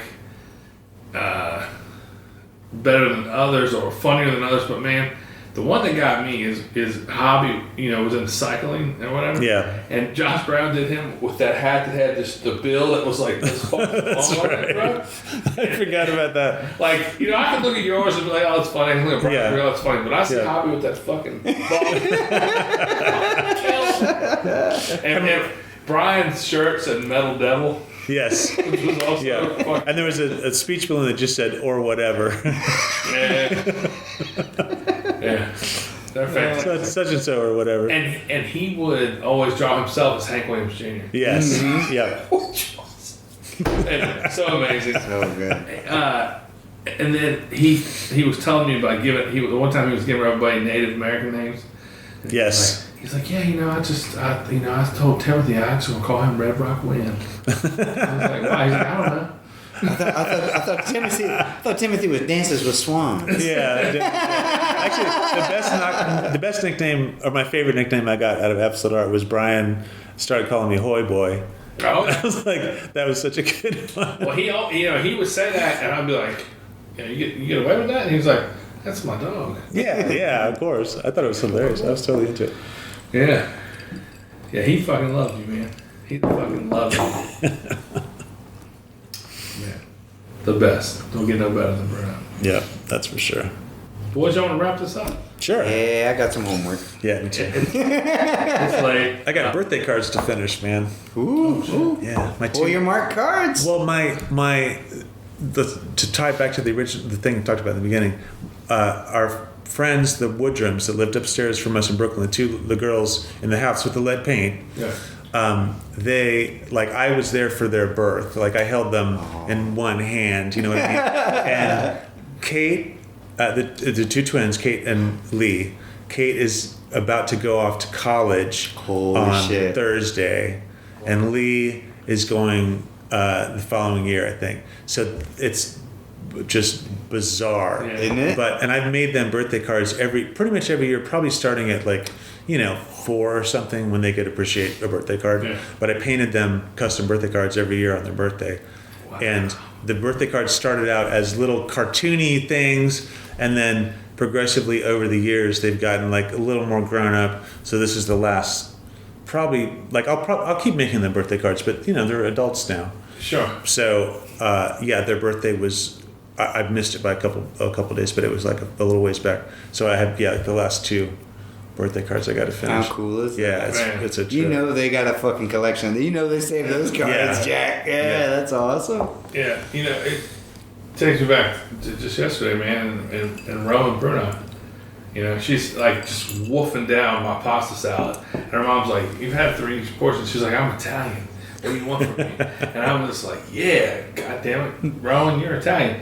And she's just talking about going into Absolute Art, and you guys just are used to her being there, and she walks through, and Sure. she's just a young lady. She's 17 years old, man. I remember when she was born. Oh yeah. Yeah. It's amazing. Yeah. It's amazing. I had a dude to come set an appointment today. He's getting ready to go off. He's just joined the Air Force recently and gotten through boot camp and stuff. And I remember I tattooed both his parents, right? And I remember before they even got together. And then when she was first pregnant with that kid, now he's fucking 6'2", he's a grown man, Yeah.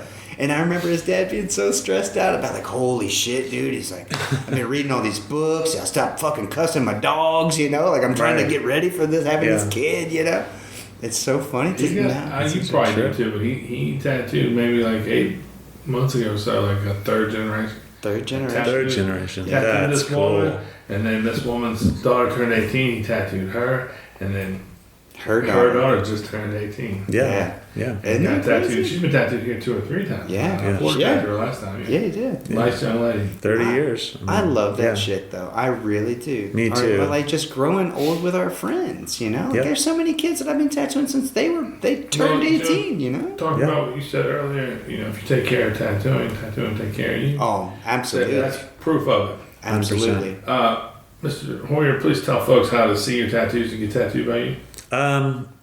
Mostly on Instagram, I guess, just at Timothy Hoyer, and my email's on there if anybody wants to do stuff. He's here, he's there. Yeah. Sometimes you might find him in New Jersey or in Brooklyn or here in Harrisonburg. Live and in person with Absolute Art. He moves around a little bit. Connor, tell him how to see your shit. You can see my junk on Instagram at AE Connor or in real life at Alley Cat Tattoo in Harrisonburg. Hey, fellas, you know what? When you find yourself with a couple of pals, you're in a great predicament. Agreed. Yeah, absolutely. I appreciate you guys, man. And I have to say, I'm just glad to be here because I heard a rumor on Shop Talk that I was retired from the podcast line. Never, ever. Because Did I say that? Wow. Was it me? No, you're never retired. Okay. Oh, that's good to know. I think I said to him, Timothy said he's not doing another podcast without you. I did say that. Yeah, I did say that, actually. He did say that. I did. Well, you and I talked about doing something, just the 2 of us, and then I said, well, why don't we wait until, he's like Connor, we can all do it with Connor, because that'd be, more fun. It's better this way. It's fun. I'm It's with been a it. fun ride. I thought you were cutting him off from putting him on Shop Talk because we had him on so many times. Oh, okay. I might have said that. Well, how many times can I say you did the best tattoo I've ever seen? You know what I mean? And I fucking brought it back. I was like, He goes, it's I was like, different format, motherfucker. I was like, a different format. Some of those people aren't even going to look or listen to those old ones. I was like, we're going to show them. Make sure you know. Well, you've done so many podcasts at this point that there's a giant back catalog of stuff that people. How crazy is that? Huh? Yeah. What a weird thing. Yeah, we're staring down the barrel of 400. Wow. That's the next big milestone will be 400. Man. Hell I yeah. talked That's to, huge. Man, who's that fella? He's a great tattooer, and I feel foolish. He had a podcast called Silver Tongue. What the hell is his name? He's an American guy, but he lives in Europe, I think. Anyway, he came up to me and he was just like, "I'd like to congratulate you on the longevity of what you do. No, that's awesome. You have so many podcasts and so many, Yeah, who the fuck would have thought, huh? We're starting with just Man, like, hey, I'm gonna just record to see how it goes. I remember talking to I know we said we were gonna stop, but I remember talking to Josh and doing like 20 episode 22 or 23 and be like, wow, man, this thing's got some momentum. I wonder if we'll do 50. And that's so long ago. Right. 50 blew by, 100 blew by, 200 blew by. Yeah. That's right. Yeah. 300 blew by. We're approaching 400. That's crazy. Yeah, and I did them every week for a very long time. And I'm glad that I never want it to be a chore, and it should never be. But I also, at my age and at how busy I am with family and shop and other things, I don't ever want it to be a chore to pursue a podcast, right? So Sure. if I don't have one, I don't want to have to be like, fuck, I have to get one. How am I going to get one? I don't want to force anything. I don't ever want it to be like that. So You definitely used to do so as well because you felt committed to it because you're committed to yourself. It's like the way we do to ourselves. It was my thing. We decide what we want to get done, and if we don't, had to be done. Totally. And it was killing you. And so, it was too much. And so I just said to Josh one day, I was like, we're going to do it every 2 weeks and it'll be fine. Mm-hmm. And that's what it's been, and it's been better. And people still are interested in participating in doing them and listening. And, we've never had a year where we didn't grow, which is also numbers-wise. Like, we're still That's great. Get better. So, it's just it's a gift that I'm able to do it and people receive it so well. But yeah. Coming down 400, like I said, at 22 or 23, I was like, I can't believe. I was telling Rowan yesterday because I know those kids, but they don't really know the roles. And I was like, well, Timothy did a podcast, and I was used to doing 500 or 600, and Timothy's got 9,000 downloads. And that was like number 12 or something. Yeah, that was the first one that we did, right? Yeah. Yep. And then so I was like, so I went to your dad and was like, hey, Timothy just did these numbers.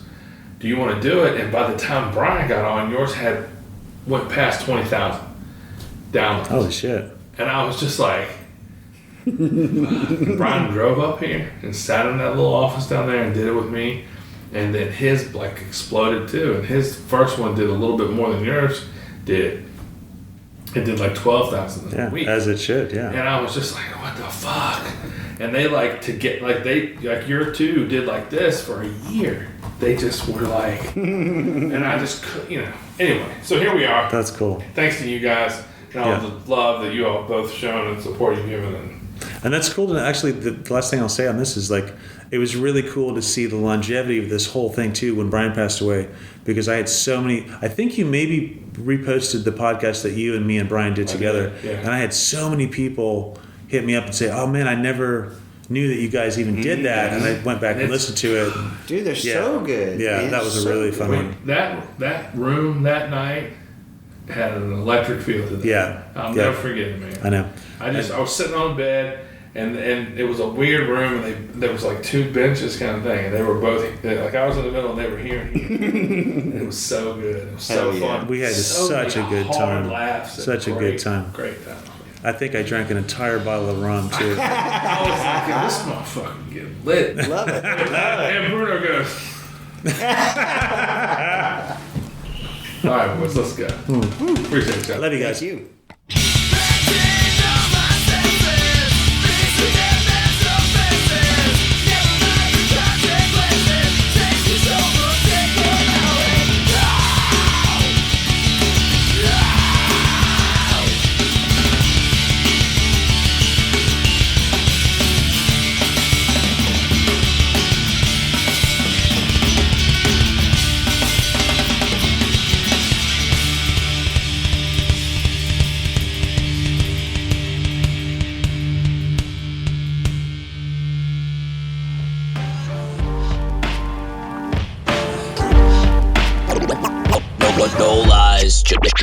bullshit.